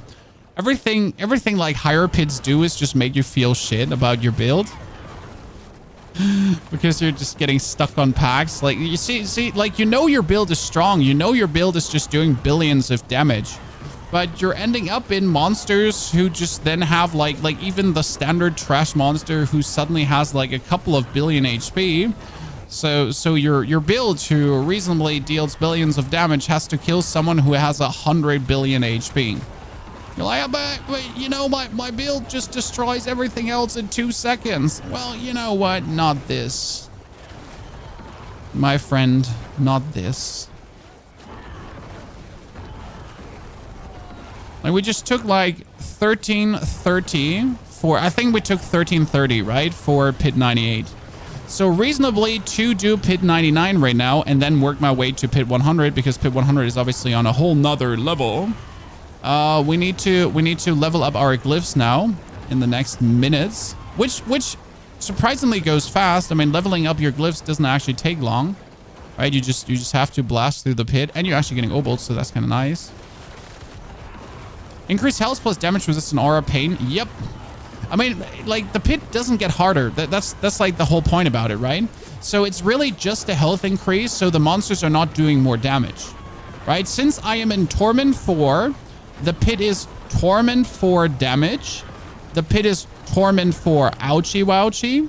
But once you have that figured out, once you're not taking Torment 4 damage anymore,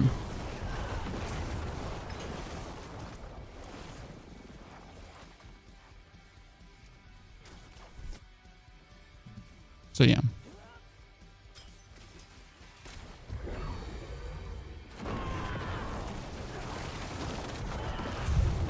All the more reason to play Spiritborn? Nah, I disagree.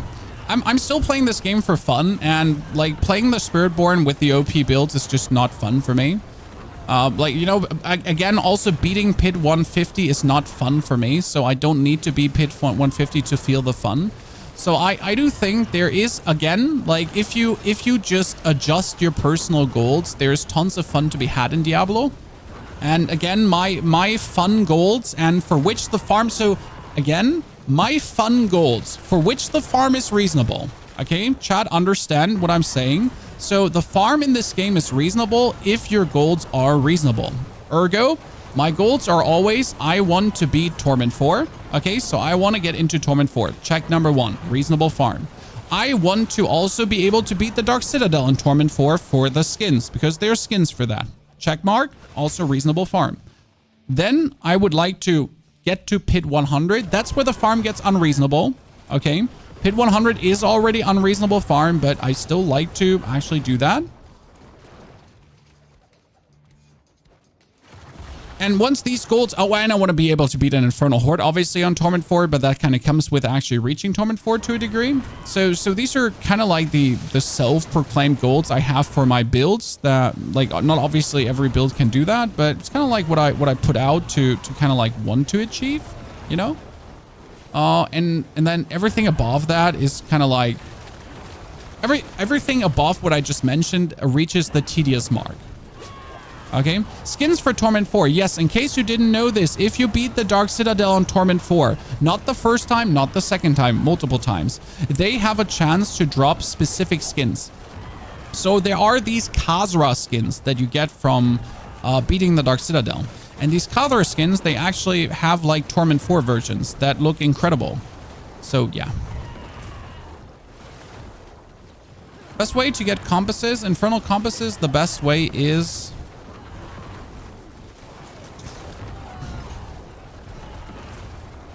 getting an opal of Torment and then doing the Helltide. But also just doing Whispers gets you that. See, this was like now like here 5 minutes plus because of the first level being stupid, and the boss fight is like, in comparison, actually really short. Like, boss fights in general are not long, which makes me happy. Yeah, that's the boss fight. And Infernal Compass, you just asked for it. There it is.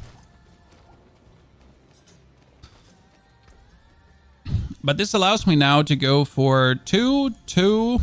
Actually, no, 1, 2, 2. Perfect. But now in order to upgrade this one, because it's 81, and if I want to 4 times upgrade it, I need to do a 94.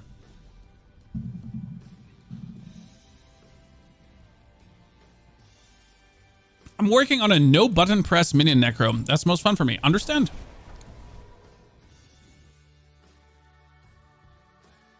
Can you swap from Blood Wave to Blood Surge? Yes, it's different builds, but you can. We have a Blood Surge necro for you uploaded too. It has the highest drop rates for compasses. I got most of my compasses from the Tree of Whispers. But Pit certainly ain't a bad solution. Have you ever tried a chill necro? It's a fun archetype, but that's actually it. Just a fun archetype. Okay, so we want to beat Pit 100 now, Chad. So what do we do? I mean, we could try to craft better mythics too. We could try to craft a greater affix mythic. So I could try to craft myself a Doombringer that has maximum life as a greater affix, because that makes a huge difference. So that's what we could do too, apart from upgrading our glyphs. What do I need for a Doombringer? For a Doombringer, I need Ahu, Neo, and Lum. Ahu. I only have 3. That's sad. Neo, I get at least 11 from. And Lum, I got 14. So I just need more Ahus.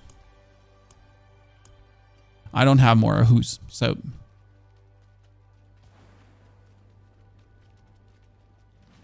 A reset Masterwork and current Doombringer. Even if I roll it on the current Doombringer, a greater affix increases the standard value by 50%. So that's great. Oh, Neil, you get a who's for me. Well, then we're gonna steal them from Neo. I only need 3 though, Neo. Only need 3. Who's Lums, and what was the last one called?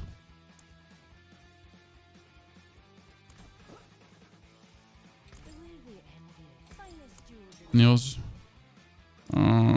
Neos. I'm not sure why this one can't craft out of your stash, but for some reason it can't craft out of your stash, right?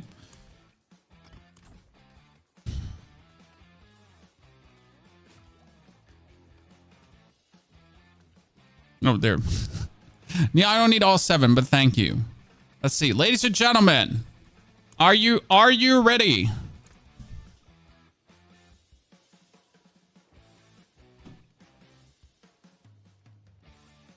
You know what my last Doombringer had? It had a greater affix to lucky hit, up to 15% chance to heal. You heard right. That's what it had.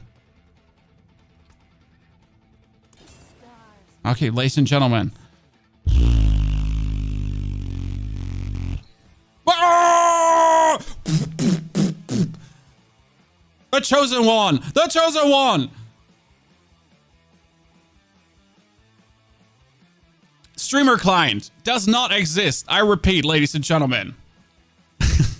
So just to give you the, like, just to the person that said just remasterwork it, look at the difference, right? I am already at 52.5%. Right? I'm already there. Is Spirit Wave still viable? Sir, we're just pushing for Pit 100 with the Spirit Wave. It is the most viable build. So the problem is, though, Iron Chunks. Hey, Neil, can I repay you by just giving you Lord Zers? I have another 10. So we need Iron Chunks now to masterwork this. So what are we going to do? Katie, if you want to come too, we can go there. So we could just do Lord Zers now to repay Neil for his efforts. And I think Katie needs it too. So yeah, come, Katie. See, like, I need Iron Chunks, and what is the best way to farm this now? It is actually, by the way, let me not accidentally break this thingy. let me not accidentally break this tool.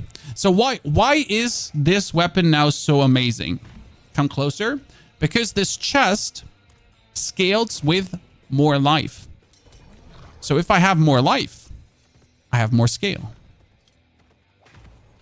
Therefore, I now need to farm another 4,000. See, and this is now where we're back to the tedious grind, okay? So I want to upgrade my new Doombringer.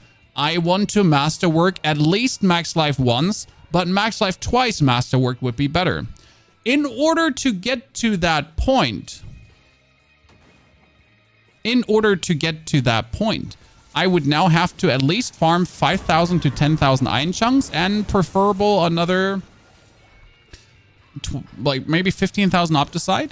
Also, isn't masterworking the base number, not GA? Yes, Mihazu. Masterworking, a greater affix, multiplies up the base number. Still, though, it's still higher, Mihazu. So even if masterworking is up at the base number, it the whole affix is still higher, right? If I now masterwork up the masterwork one that has a 52.5%, if I hit it once, we're still sitting at 65 or 69 or something in that direction. So it's still going to be higher. It's still going to be better than what it is right now. Because the damage reduction is unnecessary, right? The damage reduction greater affix is useless. It's actually useless.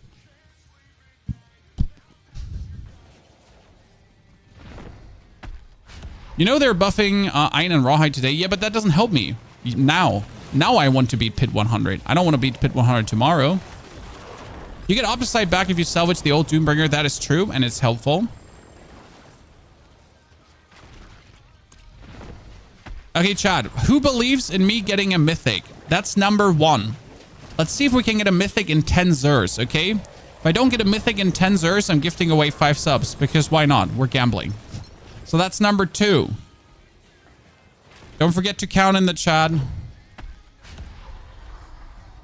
Maybe we get a better chest too that has a greater affix on Bone Spirits, huh? Odds are against you. I mean, I already have gotten 2 mythics today, so, you know, I can't complain. I can not complain. That's number 3.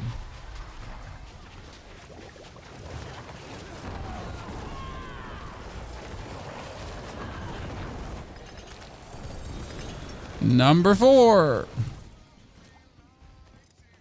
So, by the way, what gives so many iron chunks here, Chad? So it's actually killing the boss gives you iron chunks, some, but salvaging this shit is where it comes from, especially when you salvage the Ancestrals, okay? Is that 4 or 5? That's 4, right? Sell. Oh, sell. It was 4. I still need to sell. I'm full.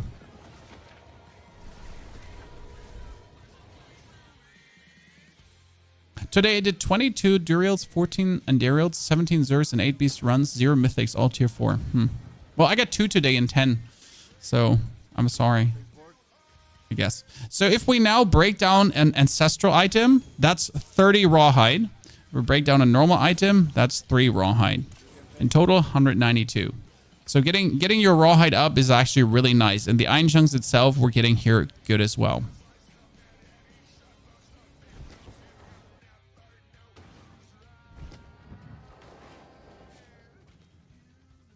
Okay.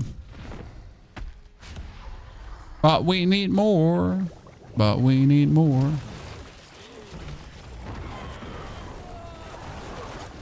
Number 5.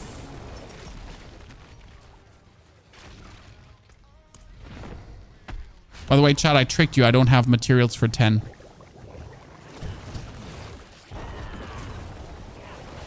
Number 6.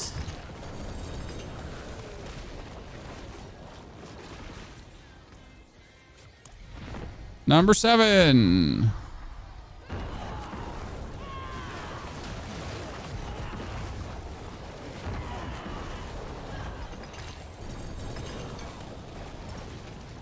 Oh, he dropped a lot of items, filling more than others. Number 8. I think Katie has a number 10 for us. This season goes for 3 months with a mid-season update. I'm not sure if I expect any content mid-season update. We're probably going to get a winter event again. We had last year a winter event, so I would be surprised if we would not get any kind of winter event. Okay, that would surely have me like genuinely surprised. I mean, March of the Goblins again or something. We had this Yuletide last year. Okay, that's number 9, right? So one more, chat. We did one more. Is the mythic drop rate different from Torment 1 to 4? The mythic drop rate is the same, but you have more chances that for the drop to happen. Okay. Because they drop more uniques per run, and every unique has the chance to be a mythic. Okay. So, this is, by the way, again, iron chunks and rawhide. I had 0 iron chunks just, like, how many minutes with that now, Chad? We've been at it, like, for 10 minutes or so.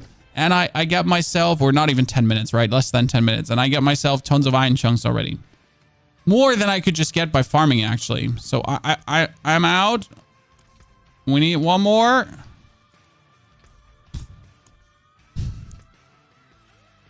Then I got tons of duriels.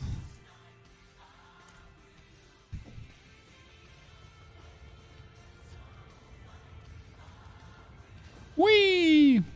I'm a Beyblade! Chat, I'm a Beyblade! Look at me!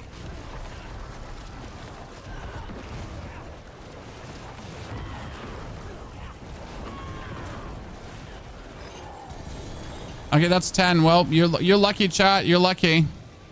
5 gifted for you. The Beyblade didn't pull through. Also, you need more summoning mats the higher the torment level. No, the summoning mats are the same, no matter the torment level. It's actually always the same. So always the same, always the same, always the same, always the same, always the same. Which is interesting, because you might want to feel like that you need to save your summoning mats, but you don't. You really don't need to save your summoning mats, just use them. Okay? Okay, well, we're good. Duriel after this. So congratulations to our 5 new gifties. Also, Taro, good to see you there. Meister Hatzels, thank you for the subscription. Toffer, Pleasure, Electronic Dragon, good to see you there too. Did I get a new chest, by the way, chat? I got a new chest in... That's the wrong chest. Oh, that's the right chest, but it's bad. Yikes. It's so hard to actually get this... Oh, there's one more. Can you do one more? Neil! Stop the DPS!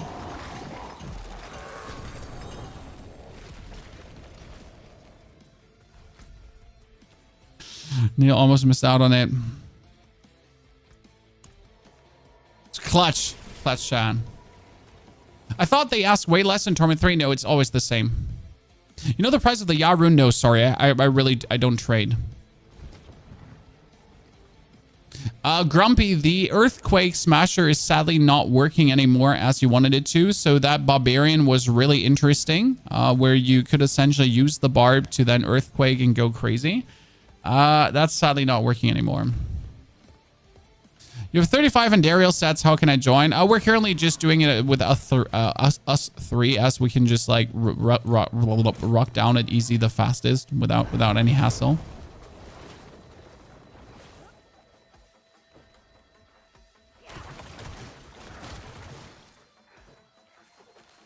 I am sorry. Man, we're not doing this for mythics, guys. We're doing this for iron chunks. You thought, oh, I'm sorry, chat. You might have been mistaken why we're doing this. We're not doing this to get mythic items or ancestral uniques. No, what the fuck? Are you stupid? No, we're farming these bosses for rawhide and iron chunks. I mean, seriously, what's wrong with you?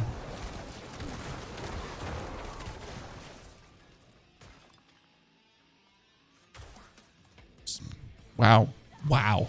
Just saying, wow. Dark Horse, thank you for the 2 gifteds and congratulations on your horse. Appreciate it. That's what's sad about the game. It is actually sad that like it is actually sad that that's the reason why we're doing it.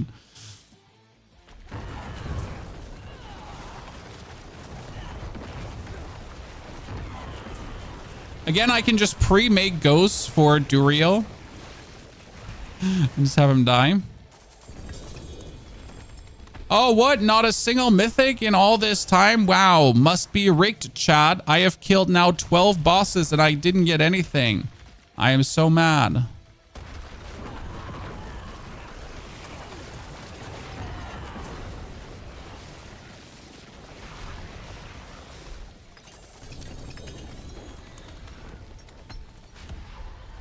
It's a long rune. Chat, we can make another Doombringer. Ladies and gentlemen, should we like make another Doombringer to maybe get a double greater affix one, maybe with all stats too?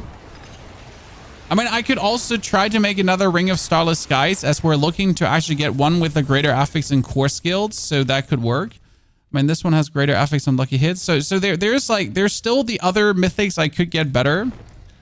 We have enough shards to like try one more. Okay, we have enough shards to try one more. Why am I pre-creating Ghost, guys? Because as soon as he comes, he just like the ghosts just turn.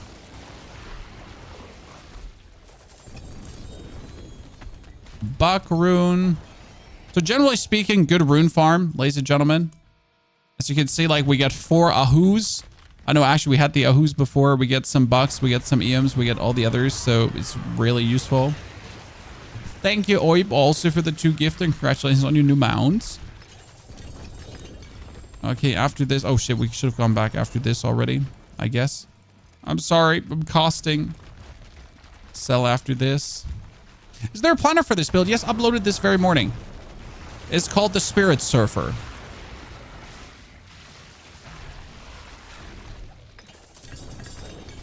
The original creator called it Spirit Wave. There's another creator who called it Blood Spirit, but for some reason we didn't like both names, so we dubbed it Spirit Surfer now. That's what we do, because that's what the build actually does. You're spirit surfing.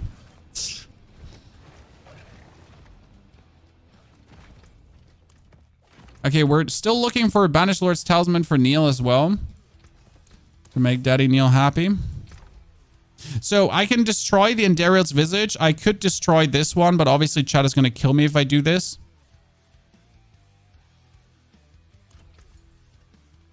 Before you ask, no, it's not good for this build. No, it's really not good for this build. No, it's really absolutely not good for this build. The only build it's good at is the minion build.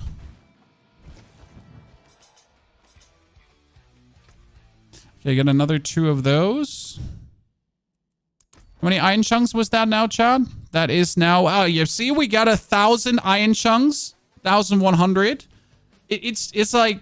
This is the fastest farm. Just doing bosses.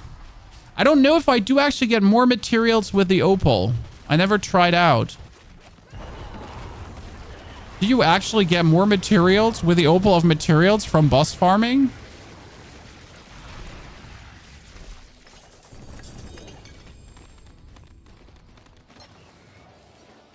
I couldn't say.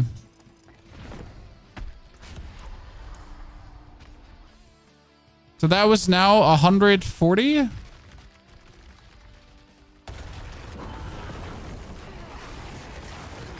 So I guess it worked, Chad?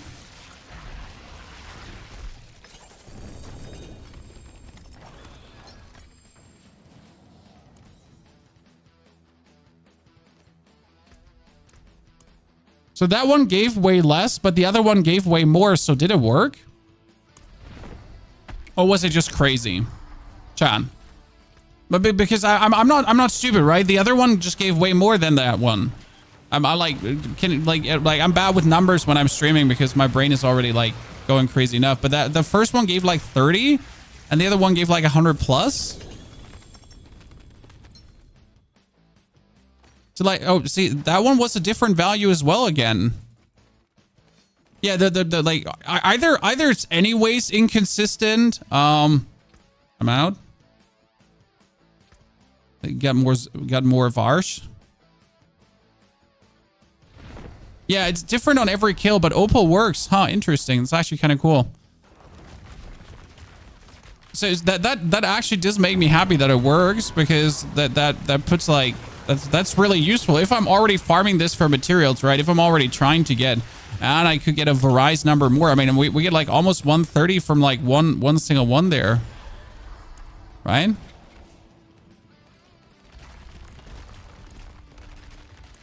That's kind of nice.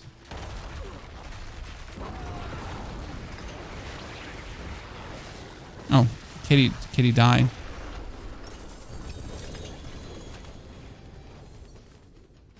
That's cool. Oh, sell. Then Varsh.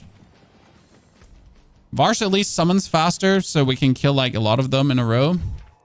The Opal of Soccer Ball doesn't seem to work though. Did Dura runs for 30 minutes? The Opal of Soccer Ball definitely works in the Helltide. I've tried it. Like 100% in Helltide. I so many times I just get like random shit there, so that actually made me happy.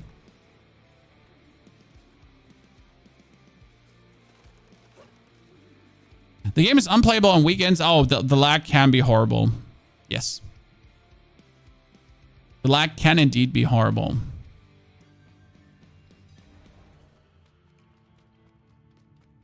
During world bosses, that's Spiritborn ruining your game experience.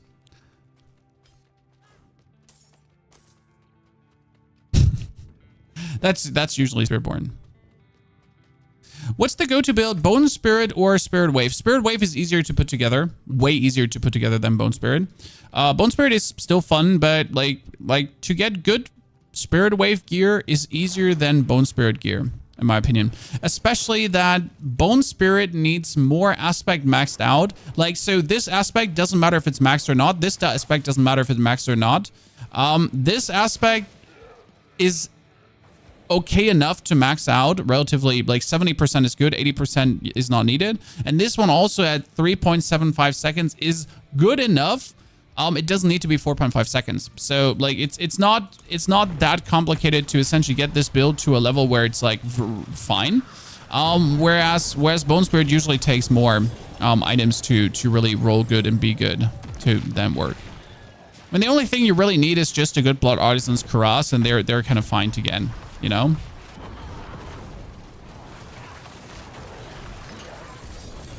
Which Spiritborn build is best? There's a good Crushing Hands build, and there is a good Quill Volley build. So both of them are actually doing fine. I mean, we have a build that's like not broken, but super fun to play with Concussive Stomp. It's stomping enemies.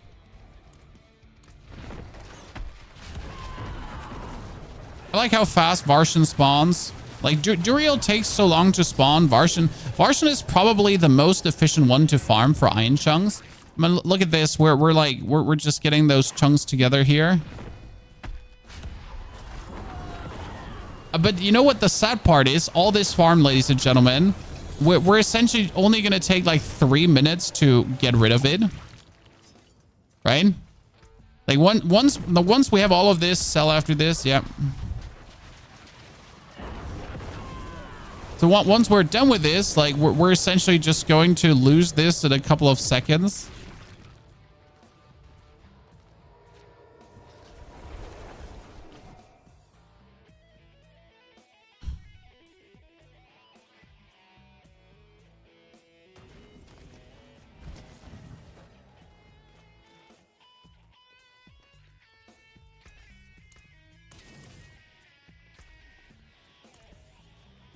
Mm-hmm.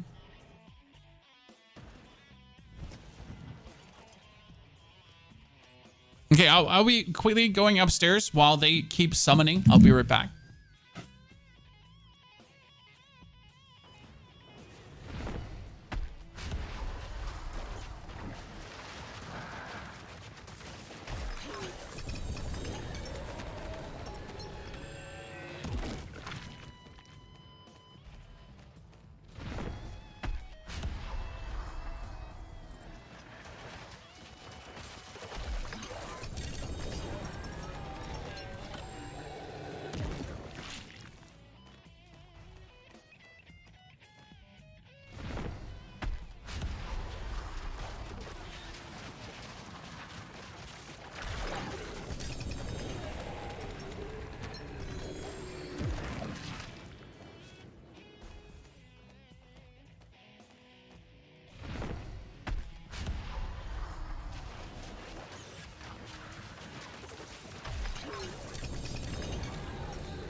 Dann ist die andere Box die Marble, die da steht.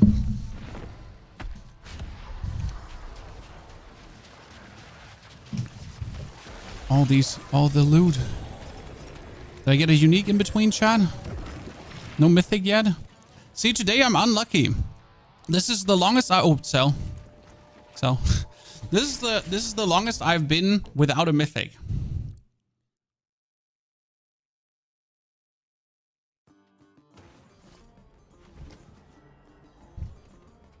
Oh. Oh. Anyone get their reputation done already?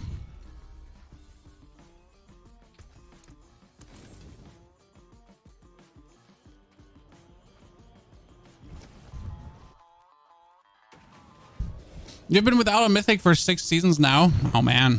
Oh, man. I'm 400 runs. See, like, I would have never done 400 runs. I mean, the only reason we're doing these runs right now is really because I need the materials. Like literally the only reason is iron chunks. Because it would be longer doing any other content. Like, it's so stupid, but any other content would be longer than what we're doing here. Any other content would be worse than this. So I'd rather like burn through all my stupid summoning mats that I have, because this is the most efficient way for me to be able to masterwork. I'm probably gonna craft. I'm not sure if I'm gonna craft another Doombringer Neil. Probably Starless or Pedition, one of the two. First, we need to try to masterwork up the thingy. Got another mythic. Oh my goodness, Katie is going places. Look at that, Chan. So someone is getting all the mythics. So by the way, if you notice that someone in your group is getting all the mythic, kick that person. Because they are taking your mythic drops away. That's, by the way, how it works, obviously, because only one person in the group is getting mythics. So yeah. They're taking your mythic drops away.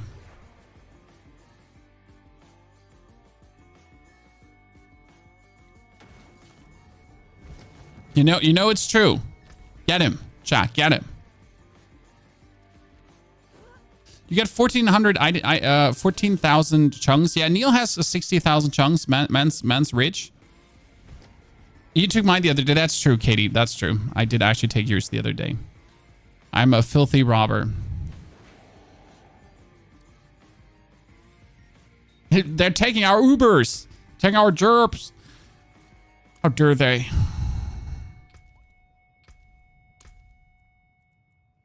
So Dex, willpower. I'm actually like really happy because I kind of have all the bonuses ticked at this point.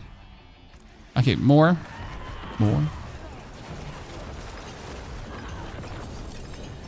Pedro, this build is the last YouTube video I just uploaded. This is like, we uploaded a YouTube video this very morning.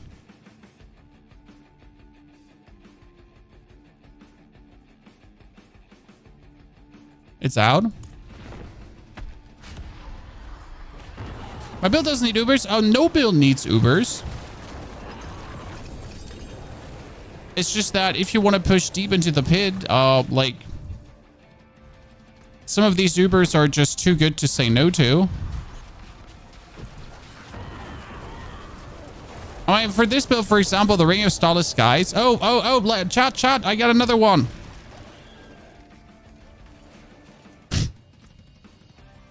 See what we're getting here? Lucky hit chance to heal. What is that? What is that?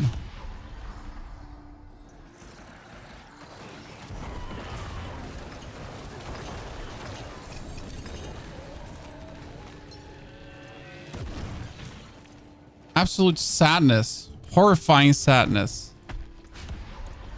I mean, at least I'm almost at 3,000 iron chunks, so that worked. Okay, I'd say like let's try to masterwork something. Thank you, masterworking now.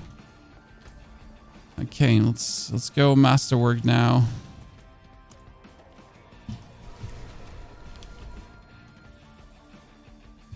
You get a spark, but we don't need the spark, you know?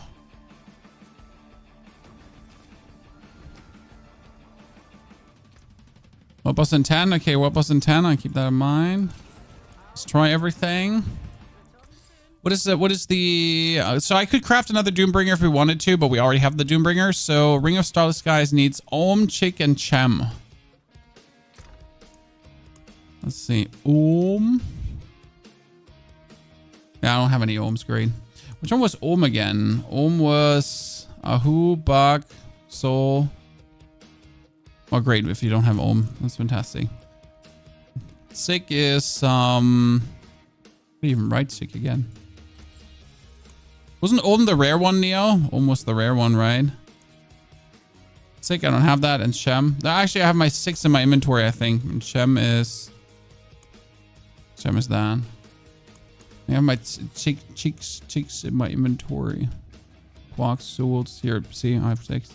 Okay, we're not going to craft one. Warcry's ohm. Yeah. Then we're not interested. What was the Shroud of Death? I think we didn't have the ones for Shroud as well. Shroud was Yaqui and Gar. Yeah, we're missing Gars and Yas. We used them all. We have Yas. No, see. Okay, we're fine. This is okay. Let's masterwork up the blade, chat.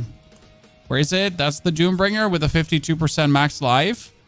So what we're going to do is you're going to masterwork 4 times. 1, 2, 3, 4. Then if you're not hitting max life, you're straight up resetting for 5 million. Ooh.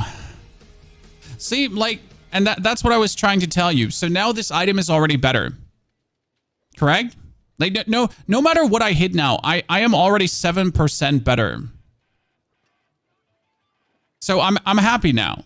Like, I mean, obviously, if I masterwork this another time and it gets lucky hit chance to heal, I'm going to be unhappy, but I am fine with the outcome, if that makes sense, right? This 4 times is already, like, we're cool.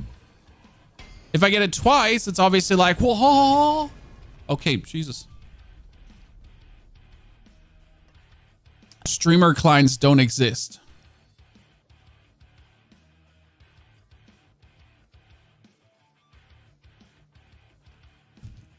I just want to abundantly clear. Oh no, I don't have the materials to masterwork it further. But look at the difference. So 23,000 life, 27,000 life. So we were at 32,000 life with a potion and the 20% life hitting here. Now I'm at 32,000 life with a potion.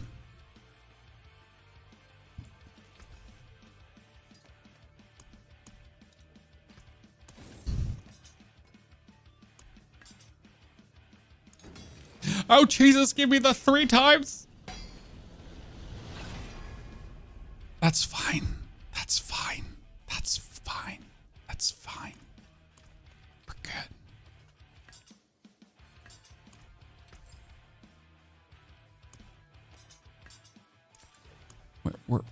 We're good. Okay, so we're gonna do the world boss in 7. That means I can kill the Hell Maiden quickly. And then we do Pit 99, okay, Chad? Because this is, why did we do this? So we could do Pit 99. That's the reason why we did this. We want to do Pit 99. We farmed our materials at the bosses. The Hell Maiden, by the way, is an okay farm as well for materials. She actually does give good stuff too. So if you have the hearts, I don't know if you, like, Chad, do you have hearts? Because I don't. I have been trying to somewhat go infinite. Okay. And the outcome is that I struggle. I really struggle to get them. Just open chests? Yeah, but I do open chests. I don't have enough.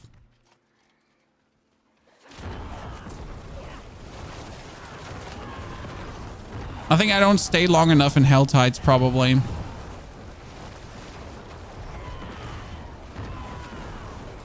But I'm always trying to find someone that actually comes putting in the hearts, because if I have to put all 3 hearts in, I'm just running out. I was like, oh no, out of hearts again. I've been starting to open only 75 chests. Can this work without the Doombringers? So interestingly enough, without the Doombringer, you can actually put in a good aspect, and that would be the aspect of the Great Feast that does equivalent good damage, like as the Doombringer does as well. So yes, you can certainly play this without the Doombringer. It is absolutely possible.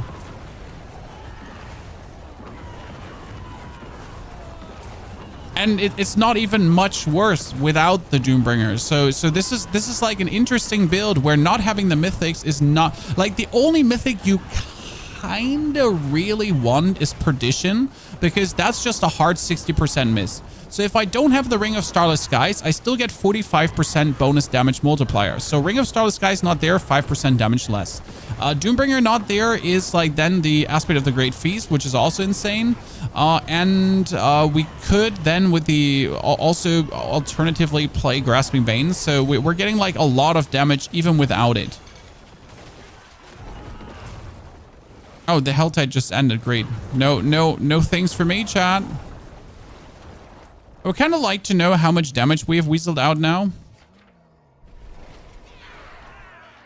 How bad is once human pay to win? There's no pay to win. There's zero pay to win. There's non-existent pay to win. None.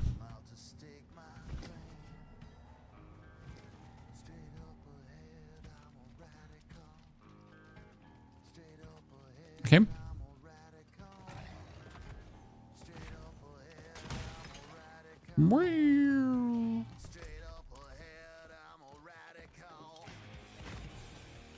By the way, coolest mount in the game right now, chat, right? It changes color.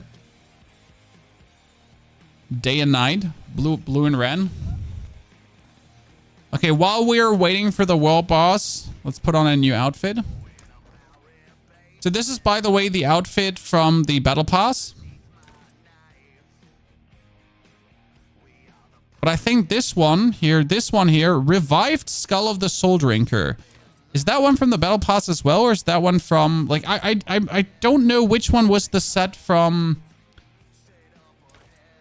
Which one was the set from...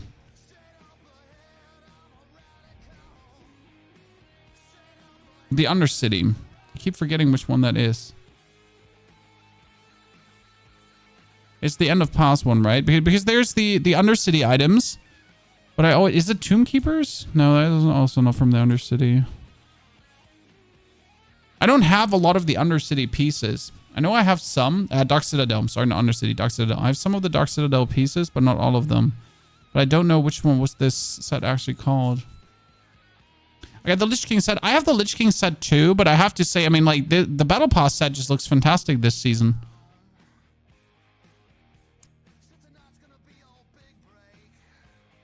Right? I mean, the Battle Pass set is pretty killer. I don't lie about that. I need to hide that we have a Doombringer, chat. Oh, really? Oh, really? Actually fits the aesthetics.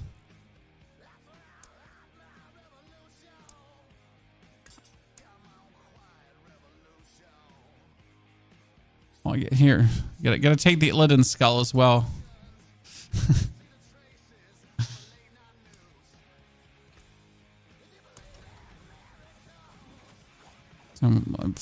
Playing Fashion Souls, chat.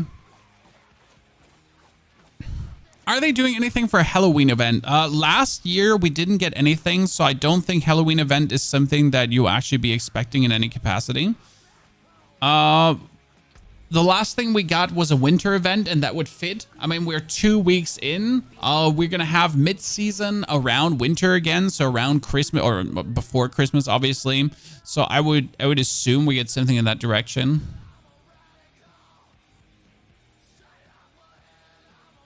No good necro skins.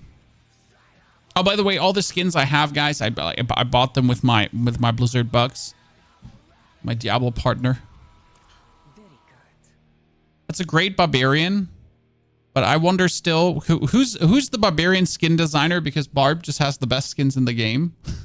You know, everyone else has shitty skins, and Barb is just like, so like, right? Look at this. So I get this one, that one, or this one. Okay. So, and Barb gets this or that or this one.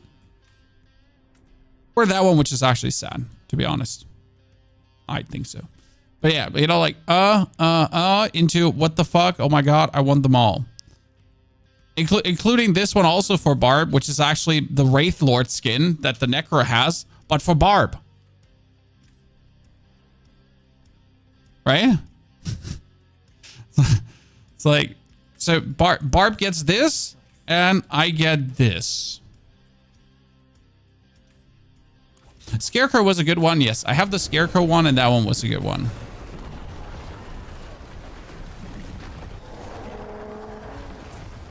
I love the Dollnecker skin. Honestly, I just don't like the Dollnecker skin, but like think about it. Like if you just compare it to what the Barb has, like the other skins look like they were made by a toddler, while the Barb skins look like they were made by a graphic professional. No, someone that likes their job versus someone that does their job, essentially. I know the Diablo team is very good. I haven't met the art people though. I only met the devs, so I know the devs essentially, right? Not the art people. So maybe the art person for Necro's just bad. Maybe he hates Necro secretly. It could be. That would explain a lot.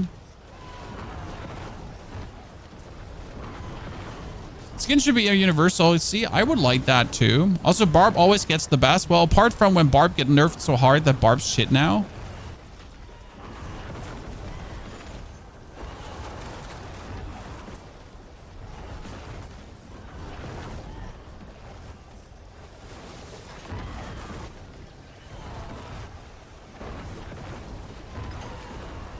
Why can't you use the Lich King cosmetic on the Barb? Because the Barbarian is, in fact, not a Lich King. Thank you for listening to the voice of reason. In fact, the Barb. Oh, ladies and gentlemen. Oh, Neil, Katie, let's go. Chat, let's fucking go. So we get it from the world boss, actually. Huh? Spirits guide you. And why is this so important? Because it says united. Okay, look up there. It says united. United means that we can do this together now.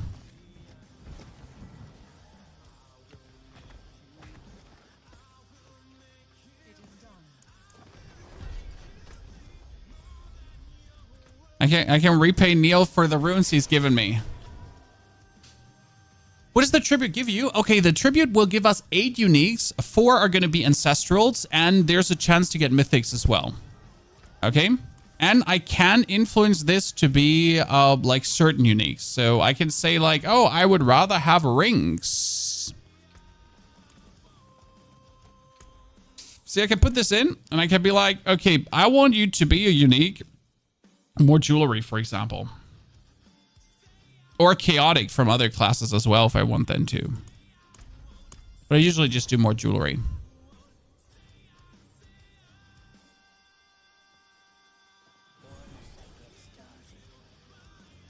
Necro designer plays Barb every season. Actually, I do know that a lot of the team of Diablo likes the Necromancer. You know, you would assume with the development cycle of the Necro that like the team just hates the Necro sometimes. That's what you assume. Because like that's how it feels, you know, as a Necro player. What's happening here right now? My cooldown for my blood mist was not blood misting. For my blood wave was not blood waving. So, but the team does actually like Necro. There's a lot of Necro enthusiasts there. So, I don't know.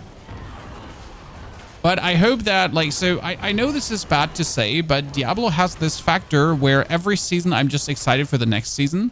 So I am genuinely enjoying myself, right? I am having fun with the current season, but as well as I'm having very much fun with the current season, I can't wait for the next season. Because season 7 and 8, like Adam Jackson, lead class designer, promised us reworks for the other classes. Because right now, all like they're Spiritborn and all the other classes, what did they get? They got 1 skill, 1 passive. But let's be fair, a lot of the classes need to be reworked. A lot of the passive need to be reworked. A lot of things need to be reworked on the classes. Especially when it comes down to the key passives like Book of the Dead, like Golem, whatsoever. And that was hinted at season like 7, 8. So, I mean, I shouldn't be like playing season 5, 6 and be excited for season 7, but I can't help it. I'm just always looking forward to the next already, and what could be coming.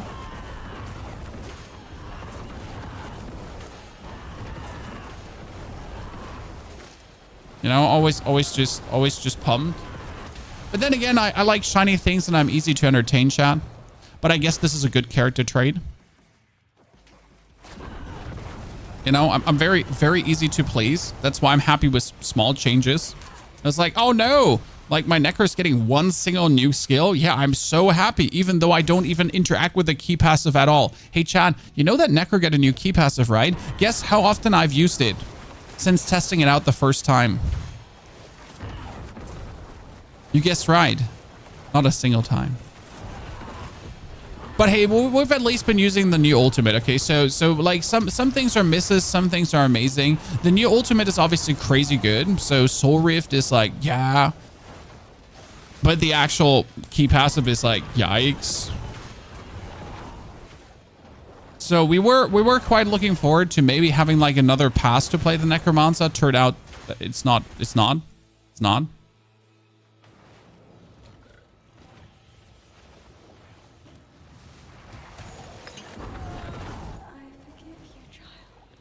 Okay, ladies and gentlemen, look at the box. Mythics can be in. 8 uniques usually, 4 ancestrals.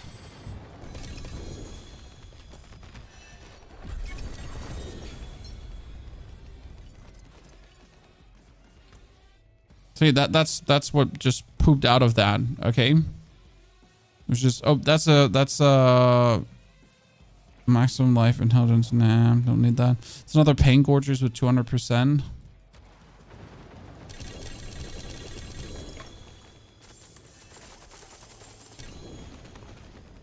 Okay, ladies and gentlemen, let's do pit 99 now.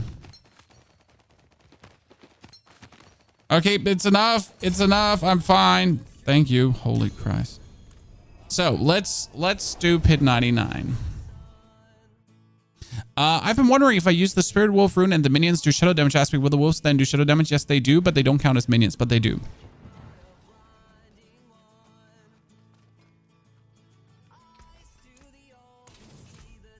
Oh, Sever is actually buffed. So Sever is buffed, Sever is working, and Sever is doing billions of damage, but you need to do a very stupid tech to make that work. So it's not actually really feasible.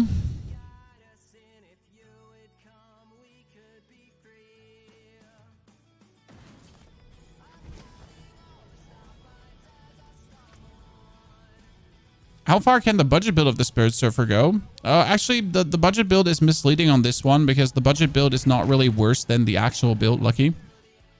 So the budget build is definitely going to obliterate tier 4. Can I promise you it will reach pit 100? No, can't. Okay, 99 now, Chan.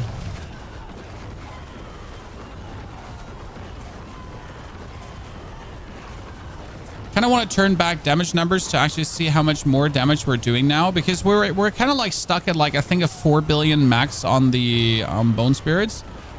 Oh no, how terrible.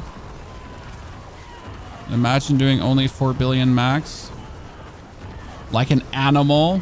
I mean, the damage is definitely higher, that's for sure. Like so that that improved Doombringer is doing work.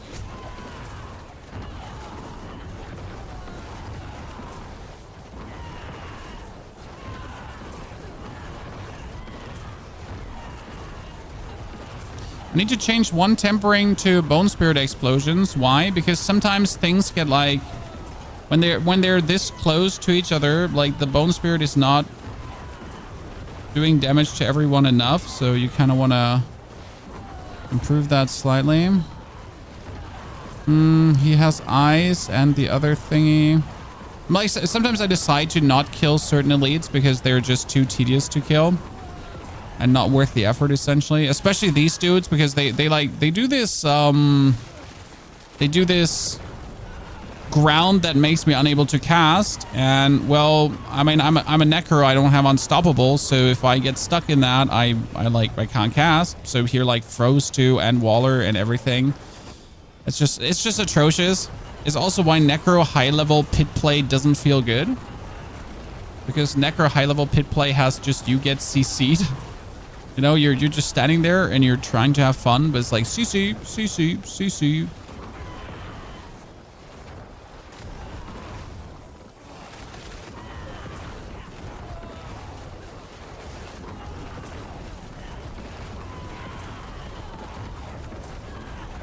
Yeah, this is definitely going faster than the other pit we did. Like that there must be a significant damage increase. We need to definitely check that. So we're gonna have to activate numbers on one run.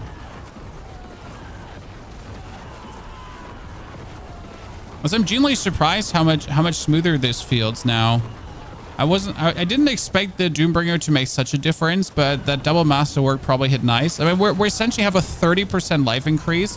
We're now sitting at 39,000 life. So in total, we have 7,000 more life, which does boost our damage significantly.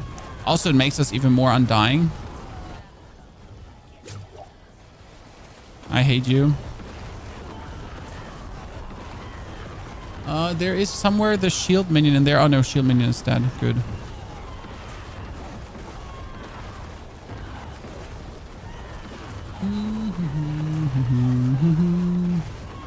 Let's bully them all against the wall.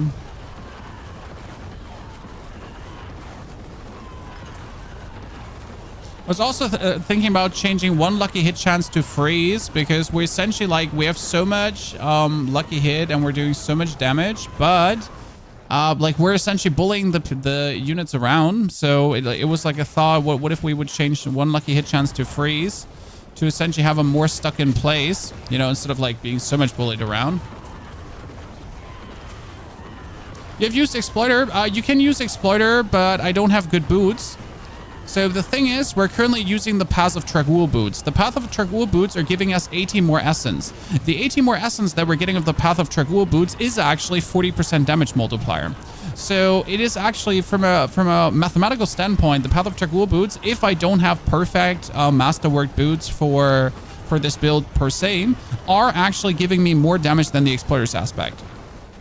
I did try this out because I wanted to know if I'm like tripping or if this is actually working. Especially against bosses, it's really nice. So we're using the boots that give us this bigger bone prison, and that bigger bone prison gives us more essence, and the more essence with the key passive gives us more damage. Does that make sense to you? I mean, Jar, what does this look right now? We get 10 minutes left. We took 5 minutes to go through so far. I would say like, I'm not sure if we're 100 ready yet, but we like maybe if I boost like 2 more runes, a few levels, we should almost be there.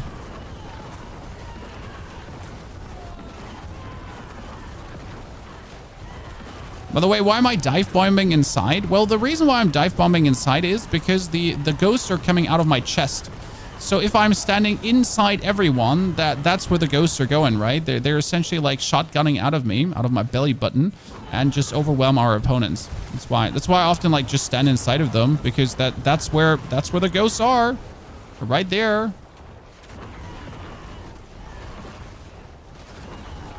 You gambled your first mythic and you see a necro wearing in Dariel's visage. Why did you gamble? Do you not have the expansion? That's actually a valid excuse. If you don't have the expansion, it's an excuse. Also get the expansion if you can afford it. I highly recommend it. If you like Diablo, so I'm in the camp of people, if you like Diablo, you need to get the expansion. If you don't like Diablo, don't get the expansion. I mean, surprise, who would have guessed? Because the expansion is not going to make you like Diablo more, but if you do like the game, not having the expansion is going to make you hate Diablo more.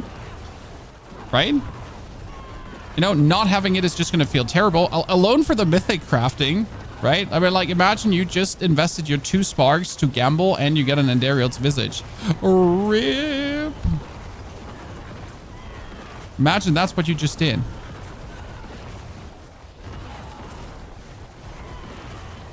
So with the Lethal Shrine, everything I do is a crit. But what if 100%... I have a 100% crit chance?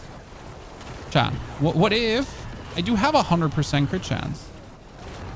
What then? Huh?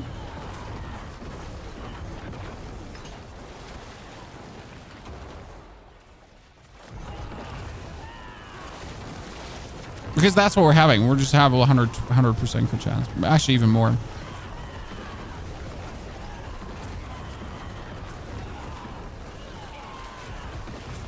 A guildmate will be pleased to see what this build can do.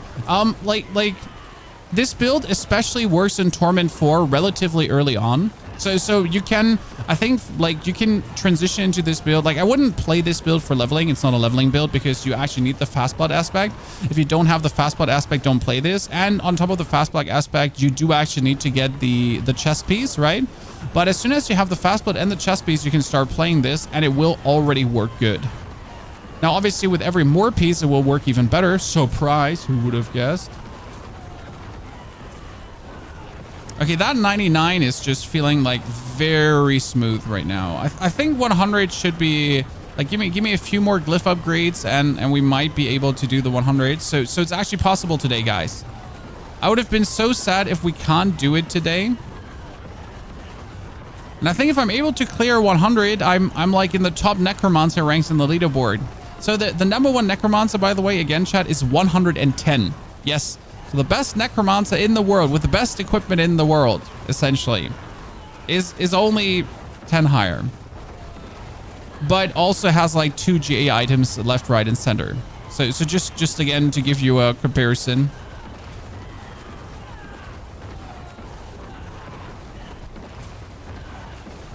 Now we should be able to get to the boss. We did this in. But unless we're getting one of these rather buggied pits where things are feeling weird, we should be good. Let's bully them all in the corner here.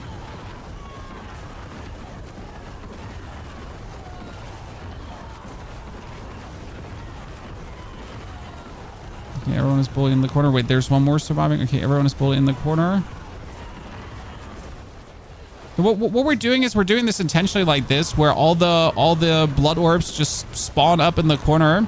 Because like this, we're gonna then just walk into the blood orbs and trigger like this super explosion, right? Because there's like 40 blood orbs or so then waiting for you.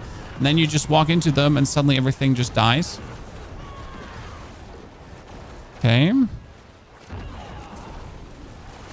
I just cleared a 150, now I feel empty. Feel you? Honestly, because because it probably didn't feel amazing as well, right? That's a little bit the problem. Like if I clear that 100, I'm just gonna feel amazing, right? It's, oh my lord, the worst one. So me clearing this 100 with this build, I'm gonna be like, freak yeah, I'm so good at the game. I am so good at the game, right? But you clearing that one with a Spiritborn is probably like, oh man, yikes.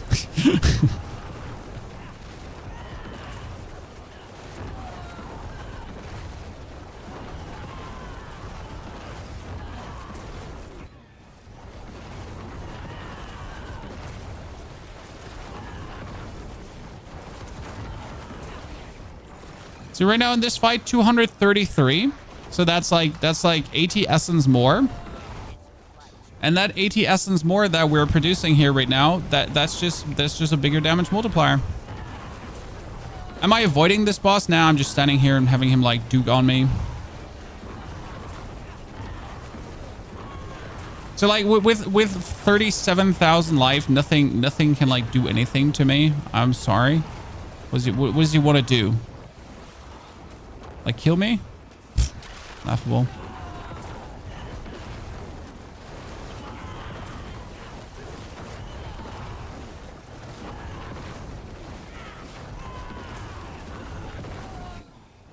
Okay, we're gonna have 3 minutes to spare.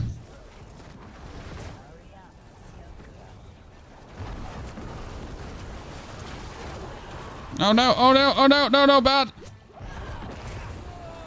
The only way how I die, maybe. I'm not even sure if that would actually kill me. I gotta say. I am not sure if that would actually be able to kill me. But I also wouldn't want to risk that of actually getting killed like that. So truly one of the more unfortunate bosses for me. Like, see, his like vanishing here is just costing, right? I just want to keep spamming blood waves. I just want to keep making blood orbs. And he just makes me not make blood waves and orbs. He just prevents me from doing the thing I like doing. Also, I'm getting less essence if you're standing here, you stupid nerd.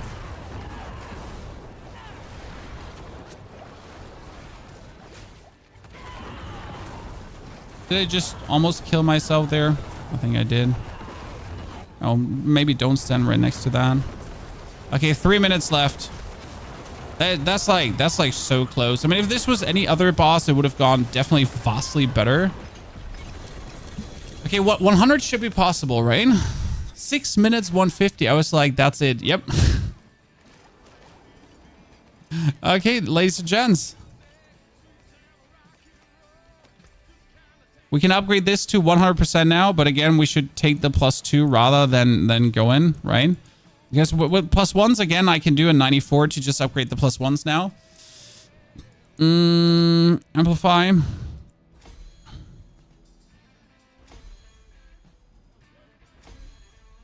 So what's your highest upgraded glyph, chat? I got 80, 80, 81, 69, and 64. Any one of you get 100 already? What's the most efficient way to farm runes? Very good question, and that's what the stream is there for. Any farming questions, always feel like asking. The best, most efficient way to farm runes is actually doing tormented bosses. They give you tons of runes. Like, tormented bosses is tons of runes. You can take a rune of Socket bolts, but boss is just better. You have 5 100s. Jeez. Chad, are you playing this game? Like, are you like, I'm not your caretaker, okay? I'm just asking if you're playing this game a bit much. You know? Just asking. Might you be playing this game? You know, a bit much? You cool? Okay, let's do a 94 to actually upgrade my glyph. So the difference between, okay, chat, this is a 94. It's so funny.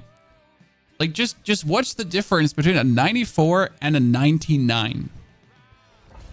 Worst map again.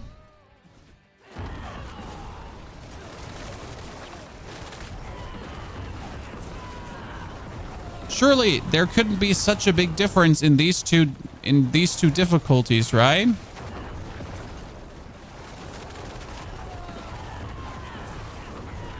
Surely it wouldn't be like that. A 94 just, like, everything just gets blasted. That scaling just seems so harsh, right? I mean, look at what's happening in a 94. Like, absolutely not worth it for me to do a 99, right? I can actually farm a 94. A 99 is just like, right? We took just 12 minutes to beat that 99. And here it's just like, oh, hi, what's up, nerds? This is just 5 levels. Nothing more, nothing less. Just 5 levels. Suddenly your build feels amazing again, and you're actually having a grand old time.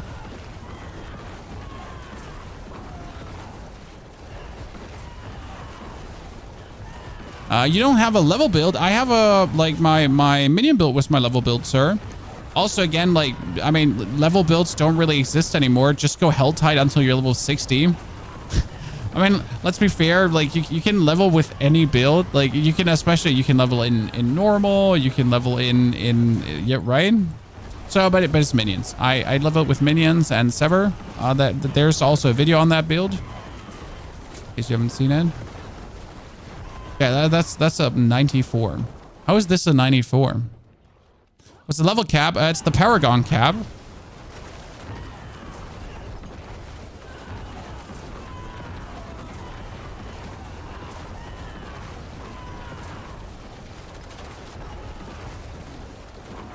I wonder if I should change my tempering to the Bone Spirit Explosion tempering and then just not hit it.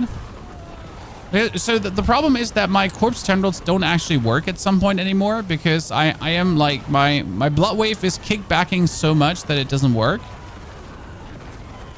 So I'm unsure if I want to take the Bone Spirit Explosion size, because the Bone Spirit Explosion size might just simply hit more targets. Because sometimes the Bone Spirit Explosion is kind of like minuscule, so you would actually have a little bit more size increase.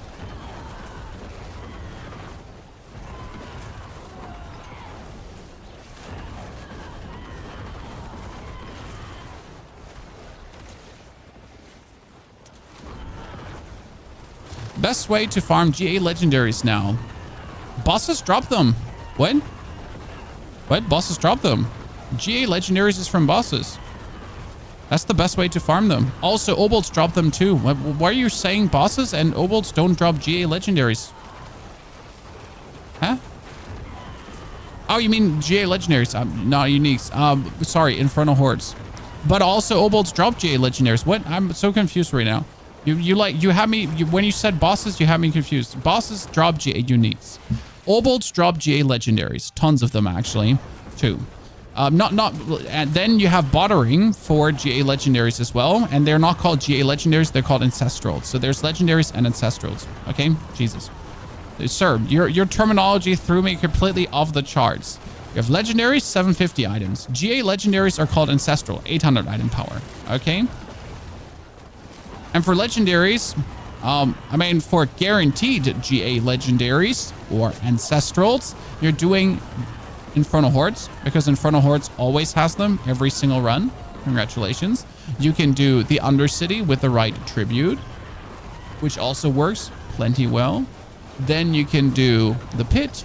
You can do Tree of Whispers. You can do the Hell Maiden. You can do Bartering. I mean, it's actually really simple to get them. Now, to get the right ones, I mean, there's a reason I'm, for example, using the Path of Tragul, and I'm not trying to get the right boots. I have boots, but these boots are 750 item power boots, and they're by no means the 800 item power boots I need. So getting, for example, the greater affix you actually need, I would need a greater affix Bone Spirit.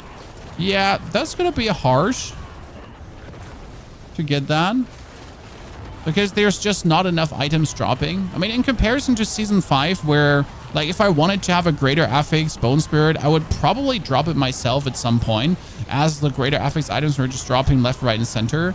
We're definitely getting less, but that also means that it's way harder. I mean, getting, for example, a golem chest piece with golem thingies and not happening.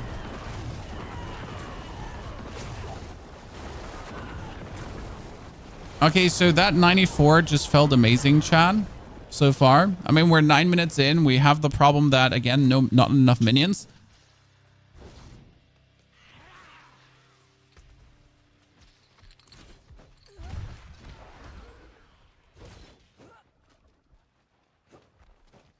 Necro can actually do tier 110. I think Necro is currently the second after Spiritborn, if I'm not mistaken. I think Sorg is behind Necro right now. So that's 9 minutes. So, like, the difference between a 94 and a 99 is currently 9 minutes versus 12 minutes. 6 minutes versus 12 minutes. So 5 tiers, double the time. I mean, and the boss fight is obviously just like 1, 2, 3, 4, 5. Quite simple.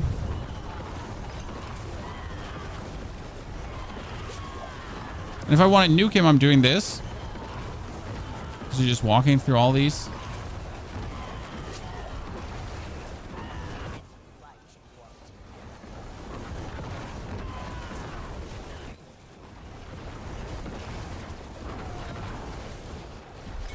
Done. See, there is one unique ancestral. There's obolts, and obolts are like probably the best part that actually drops from this. Okay, now we can upgrade this one by 1, 2, 3, 4 with a 100% chance. Woo! Is Diablo 4 still worth playing? I'm thinking about getting it or not because of the bad reviews. I mean, if you think about, like, if you second guess it, don't get it. I think Diablo 4 is in a very good state. Diablo 4 is a fantastic game right now, but you actually have to like Diablo 4. I'm not saying you have to be a diehard fanboy. That's not what I mean. Like, you have to like the base concept of Diablo 4. Hell Tides, Nightmare Dungeons, Infernal Hordes, tormented bosses, Nahantu, Undercity, Dark Citadel. If you like seasonal mechanics, if you like the base getup of the game, tempering masterworking, then you're good to go. But if you don't, haha. Okay, let me actually turn on damage numbers for a second.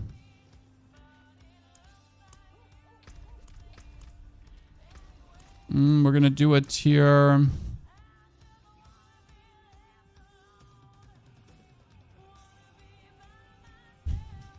My corporal is my lowest. That's 64. To get it 3 times plus 2 upgraded, I need 67, 70.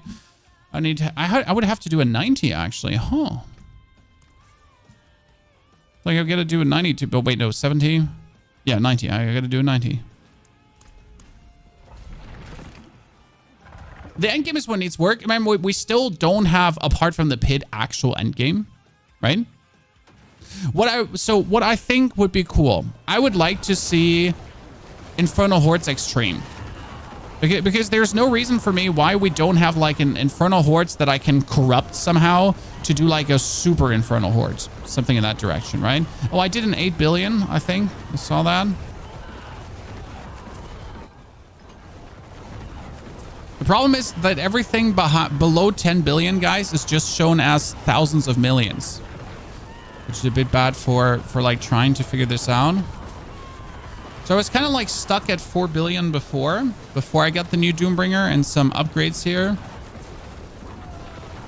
Just by the way, just to give you a picture between my gear and the perfect gear. So the person that has the perfect gear, okay? Perfect Masterworks, everything. Is actually doing up to 20 billion per bone spirit coming out. And you see how many bone spirits I'm shooting out, right? And that person is doing then 20 billion with those bone spirits. And he can do a 110. Okay. So I can do with my like up to 5 billion here. Like I can do 100 soon. And he can do a 110 with 20 billion bone spirits. We're not going straight away. I'm just checking if there's like some more minions to like destroy here. Because I don't want to end up like in the second pit level and then don't have enough progress. It's like so weird how that happens. Rather clear this pit of minions here. So I don't know what the highest we have seen so far, but as you notice, it's kind of like harsh to see what's the highest actually. You know, did anyone see? Link to the build, it's on my latest YouTube video, sir. So, did anyone see something high? It's hard, especially probably for stream as well.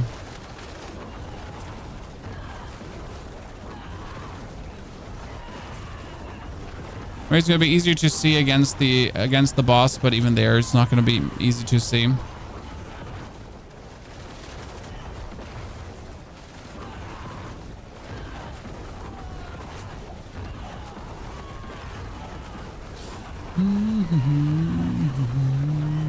And yes, my hand starts slowly hurting, chat. For the people asking, does your hand not hurt when you're playing this the whole time? Slowly. Probably have to take a break tomorrow from playing this build. Play like a different build where I only have to like press one key.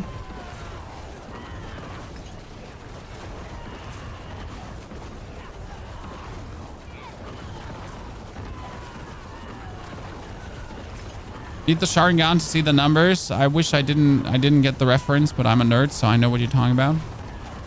There was a 4 billion, 4.2 billion.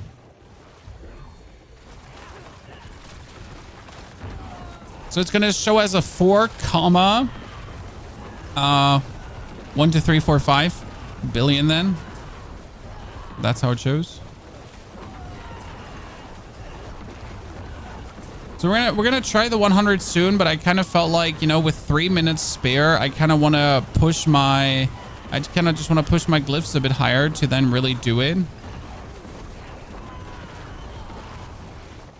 But now I want to get my glyphs reasonable up, so like, you know, I don't want to get my glyphs to 100 because that's going to be atrocious to actually do. But getting them to like to every glyph to 80 is relatively easy. As you only have to do like pit 90s for that. And this is like a pit 90, right? A pit 90 actually feels good, I have to say. So pit 90 is definitely not where the game feels shitty. Like everything dies relatively quick. We're not too stressed about it.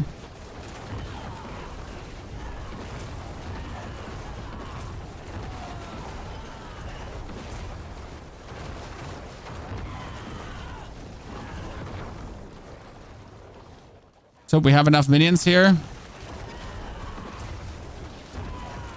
Wish there was a more detailed damage filter. Well, they at least introduced something which is called the big damage font.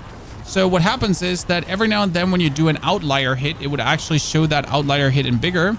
The problem is obviously that this build is doing so much damage at the same time that the game does not actually show you yeah. I mean, what's the outlier here? You know? What's the outlier the algorithm is supposed to grab for you? I think he might have a hard time figuring that one out.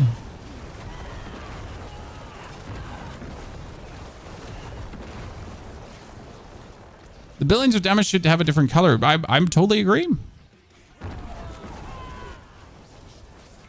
See, but since they have been experimenting with this adaptive font that already makes some of the damage numbers bigger, it actually worked on my Golem Necro, for example, really nicely because the only big damage outlier was when my Golem went super boom.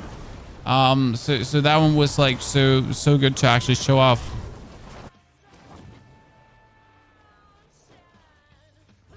Just remove what's not crit or overpower. That's already removed. These are only crits.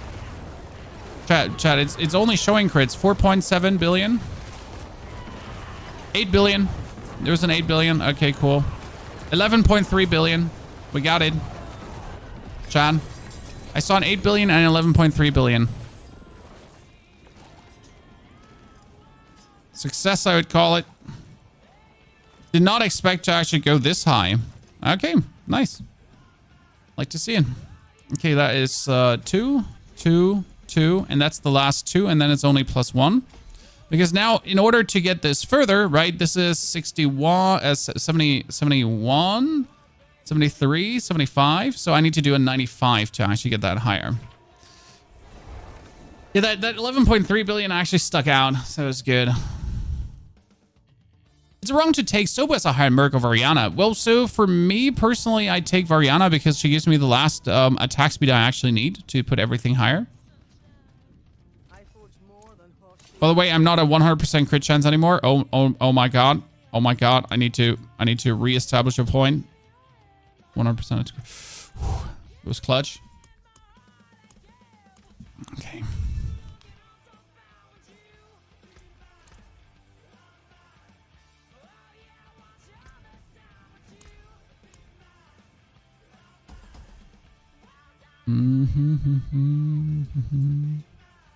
So these 2 points I tend to like then go over here and try to find more intelligence that I can put points in.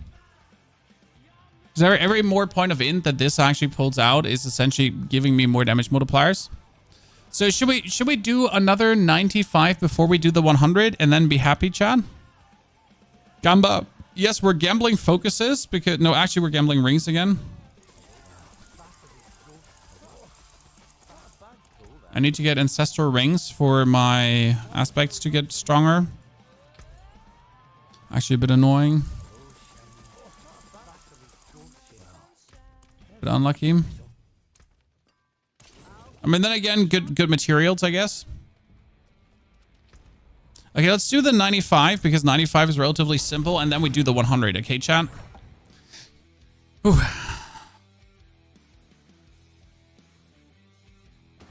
So for Merc, you should take what essentially supplements your build. I mean, for example, I could take Altkin, which actually does a fire wave thingy, and that fire wave gets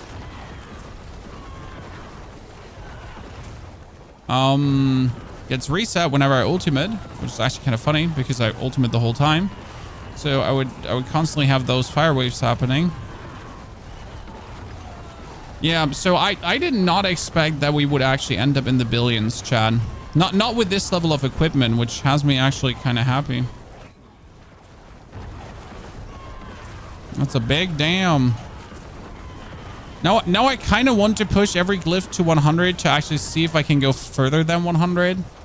I will admit that I am intrigued because I didn't expect this level of damage without the perfect equipment, right? I didn't expect to go up to that billions.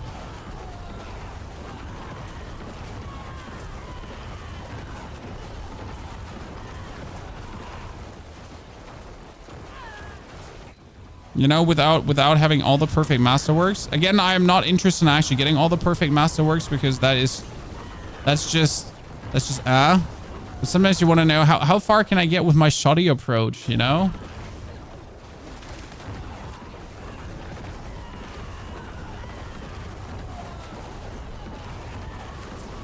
You're tier 2 and you're not doing tons of damage. With which build? I mean, it can be everything from missing Paragon points to actually your build just being bad. You know? So, but like if you're missing a key piece, if you're missing a key Paragon node, these all matter. I mean, for example, for this build, Blood Begets is one of the Paragon nodes, and Blood Begets eats Blood Orbs to do 50% damage multiplier, and that's just a 50% damage multiplier just for eating Blood Orbs. So if I don't have that board, I just deal 50% less damage.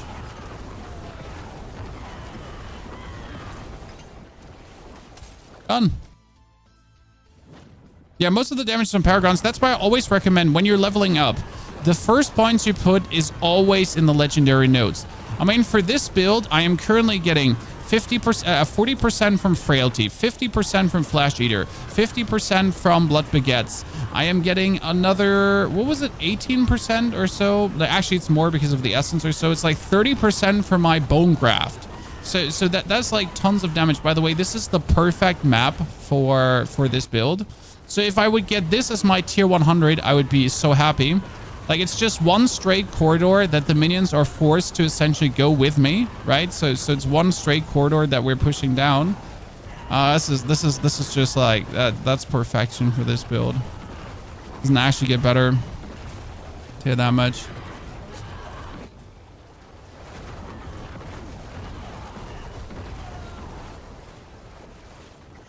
For the pit 100, we're gonna, by the way, turn numbers off because else I'm gonna go crazy.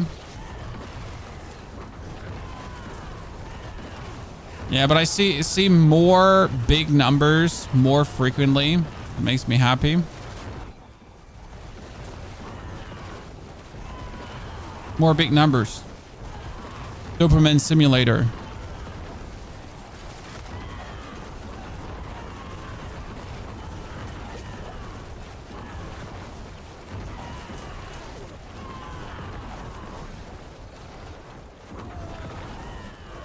Dopamine simulator, dopamine simulator.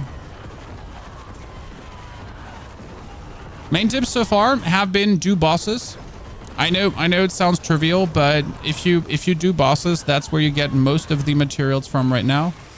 We are going to get another material patch that hopefully is gonna prevent us from doing bosses. I mean, right now, really to farm iron chunks and rawhides, if you're spamming tormented bosses, that's the best thing you can do. And excuse me if I don't feel like that should be a thing, right? If the actual material grind is, hey, like, let's just do the tormented bosses. I somehow feel like that is not, it's not what we want. Okay, I don't know what we want. That's not what I want. Okay, I said it, Chan. I don't know what you want. Maybe that's what you want. Maybe you want to get most materials from that. But it does feel kind of silly.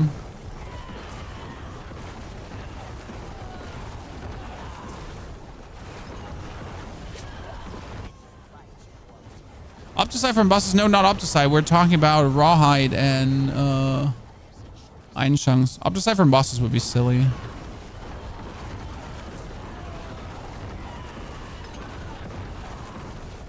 I think the Opticide farm is actually pretty good. As soon as you're in Torment 4, you have enough Opticide.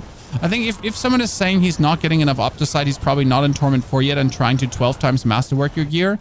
Like, in order to 12 times Masterwork your gear, you gotta go tier 4. And you also don't need 12 times Masterwork gear to get into tier 4. Because if you can't get tier 4 without 12 times Masterwork gear, then your build is bad. I said it, I'm not taking it back.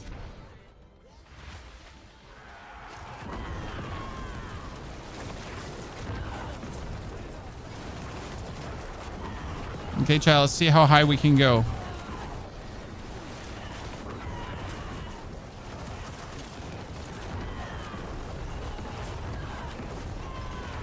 There's an 8 billion.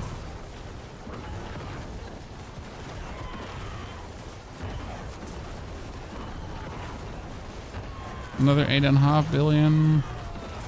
The fun part is 8.5 billion means that there's another 7 billion straight up after. Because that's how the imprisoned aspect works. That's how all the crazy damage comes together, actually.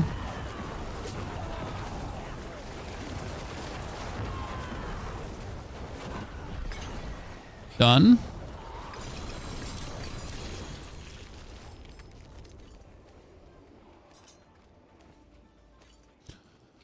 Okay, we can masterwork that one further. So that's 86. Congratulations. Then we can go 2, 2, 2. Okay.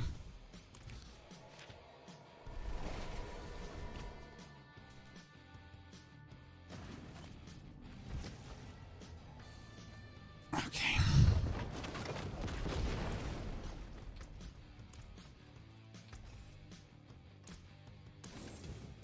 Aspect of decay. Still, we were looking for better aspects all day long. We haven't gotten a single better aspect. Okay, I wanted to redo one tempering. Let me see. I want bone spirit explosion size. I got 4 left.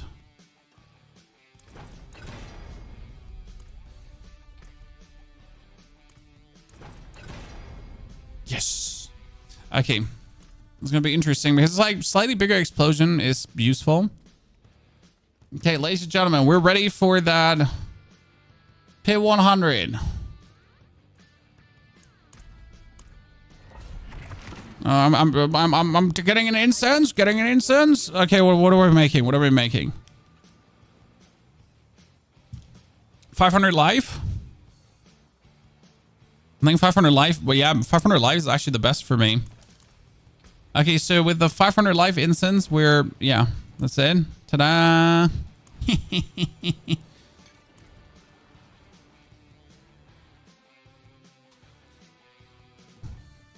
Okay, if the thingy is shit, that one is okay level wise from a design perspective. There's better ones, but I guess I'll take it.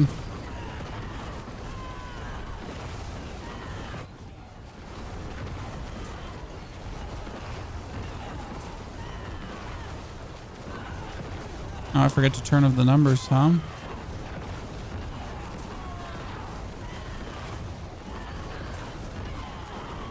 Not sure if you even want to fight that elite, because that elite is going to be something.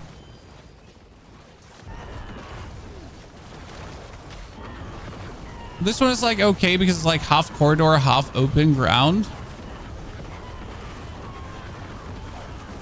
Whereas it would be better if everything was just clustered together, usually. Oh, that's a Waller. Great.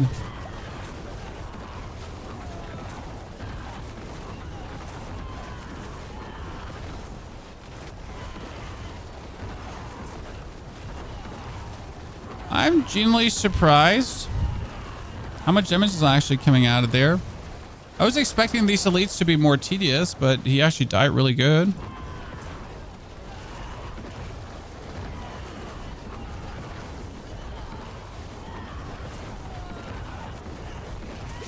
Okay, these shitters are so annoying because they have their shield, right? And when they trigger it, they're getting like so much more tanky. Yeah, you are coming in the corner. Bully them in the corner, pony. Do it. Perfection. Love it. Come with me now.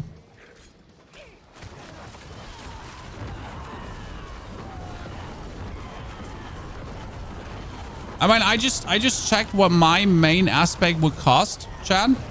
So I checked what my main aspect would cost. The worst version of my aspect already cost $1 billion. Okay.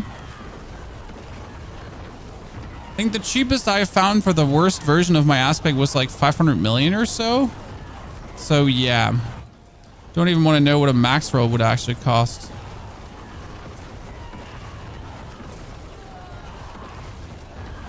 Doesn't obviously help that two of these aspects are being used by 2 S tier builds.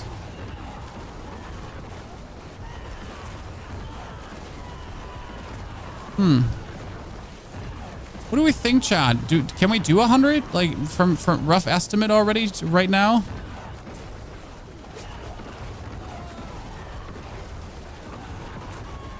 With the current level of gear and Paragon points?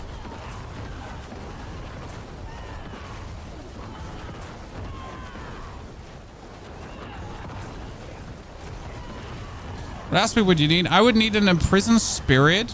Maximum upgraded. And that one would actually be insane. Why would imprisoned spirit be insane? Because imprisoned spirit currently allows me to deal 80% of my bone spirit damage again. And right now I'm at 17. And that 10% increase is quite vast.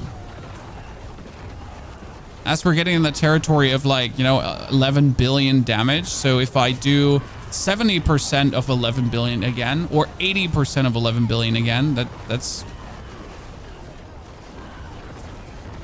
seems like a very, very good increase in DPS. That's quite something.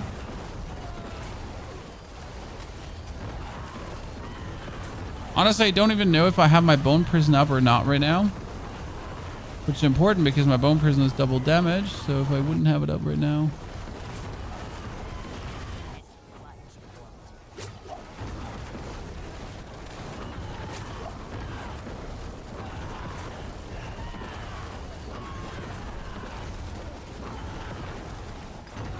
He died. Perfection.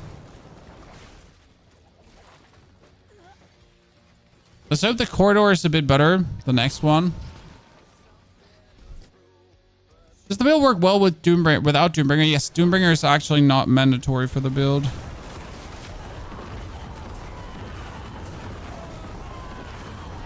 I just like to have it.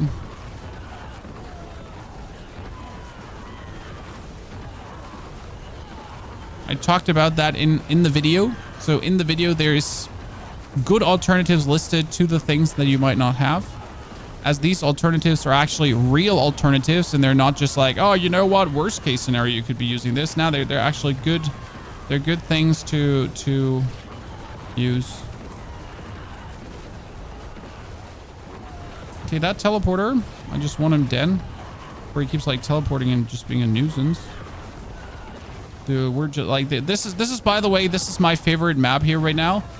Next to the other corridor map, because this one is also, it has like the left and the right corridor often, right? And then you're just pushing that one down and you pull everything together, and you can like, for me, important it is that you have one that you can walk down, because right now I keep pushing them forward, right? I keep pushing them forward and I keep pushing them into the next pack of mobs, into the next pack of mobs, into the next pack of mobs. So I can just do this constant progression right now. That's why it's also called the Spirit Surfer, because you're just surfing forward on that wave of destruction that you're doing, and but you keep pushing this like everlasting forward in one direction, and keep overwhelming your dudes then with the amount of cool explosion you're doing. There's somewhere the damage reducer inside. Is he still inside? I think they're all just died. Perfection. Okay, this would look like a...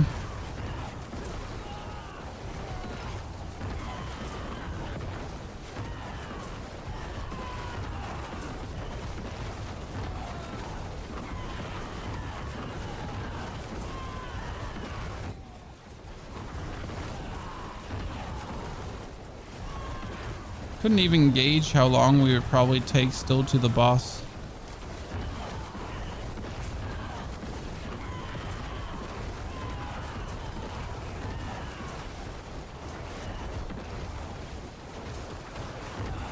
Oh, at war if we're actually getting it done.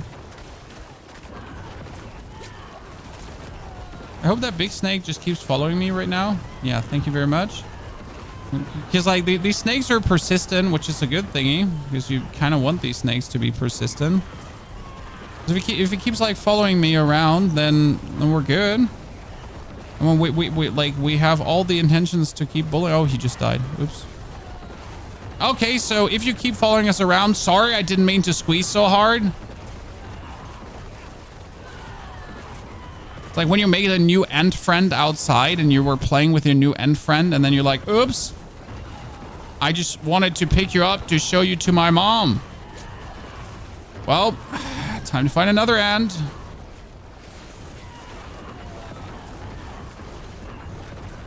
I'm gonna show you to my friends. Sorry.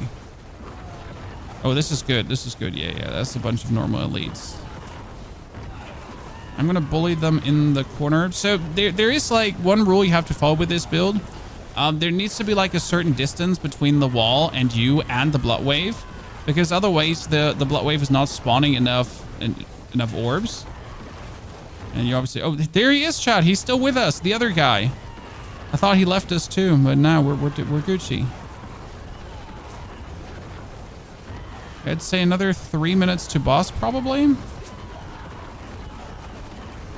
Oh, there. I can do so many waves right now. This is actually ridiculous. Wait, we need to bully him too? Okay, let's let the bullying begin. Everyone in the same corner. Listen. Do not leave that corner. You all belong just in that corner now, okay? I think there's a damage reduction minion all the way back there. And he's all the way back here, so I need to actually go inside there.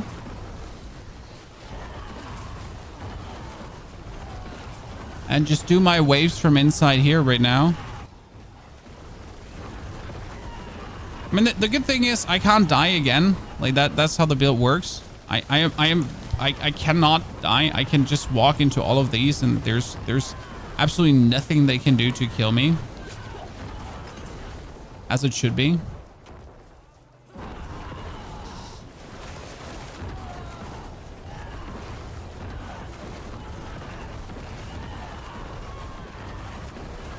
By the way, guys, don't forget that the Air of Perdition, right? The helmet we're wearing, it's doing more damage versus demons. And these dudes here are demons.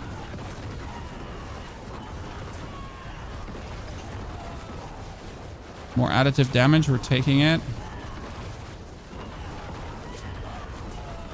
Get wrecked, nerds.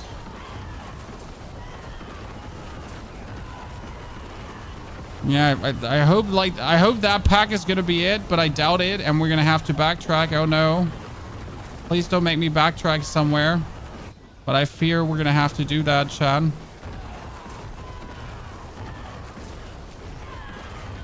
I'm living in certain horror that this might not be enough. Indeed.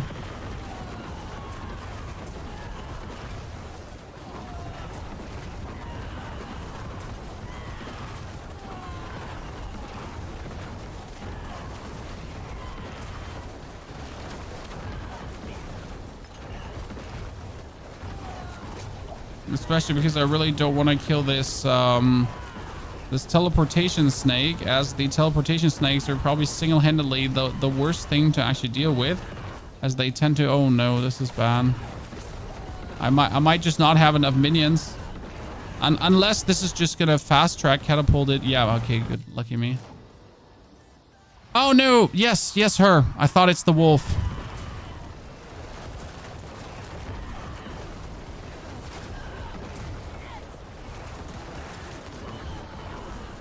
Oh, by the way, the fire that he does, right, gets completely eaten by your bone prison. So if you have the bone prison up and he just stands there, no fucks given.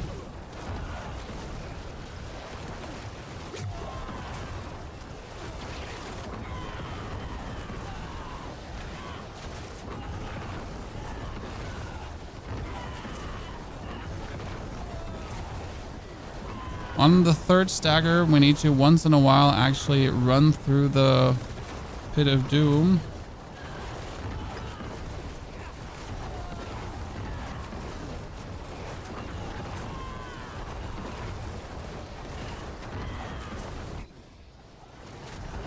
Oh, wow, what was that bullying around, Chad?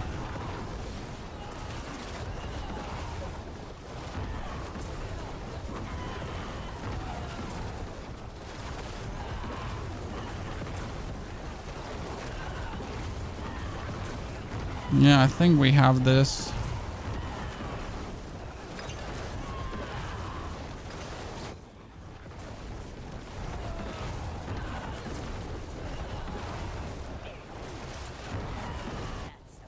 Oh, sorry, Lilith. Honestly, I lost my focus there for a second. I didn't even look for Lilith. Look at all these, chat. All of these are bone spirits. Just waiting to be massacred, right? Just waiting to be picked up.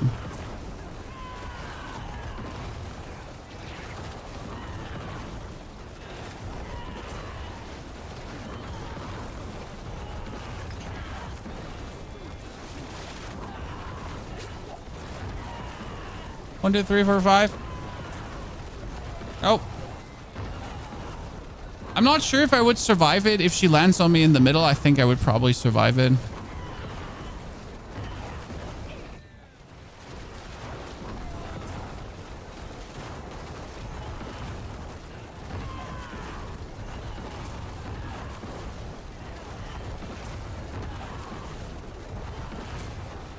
Yes, there are so many bone spirits. I cannot physically pick them all up with my shebang. Every now and then you have to do this little stroll where you just dash forward and just run through it. Boom. Woo! Ladies and gentlemen, with some spare and still not everything upgraded. Cool. That feels good. So now we can upgrade this further. Right? Almost to 100, chat. But the problem is, so if I upgrade this now one level further, it's not a 100% chance anymore. GG easy, chat. So now let's check the pit leaderboard. What place will we take among esteemed necromancers?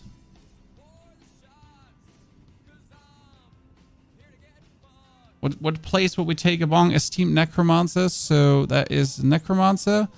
So we got 105 here. We're at 1, 2, 3, 4, 5, 6, 7, 8, 9. We're number 10. Woo! Number 10. No, actually, we're better than Tinto. I'm better because he was 1454, right?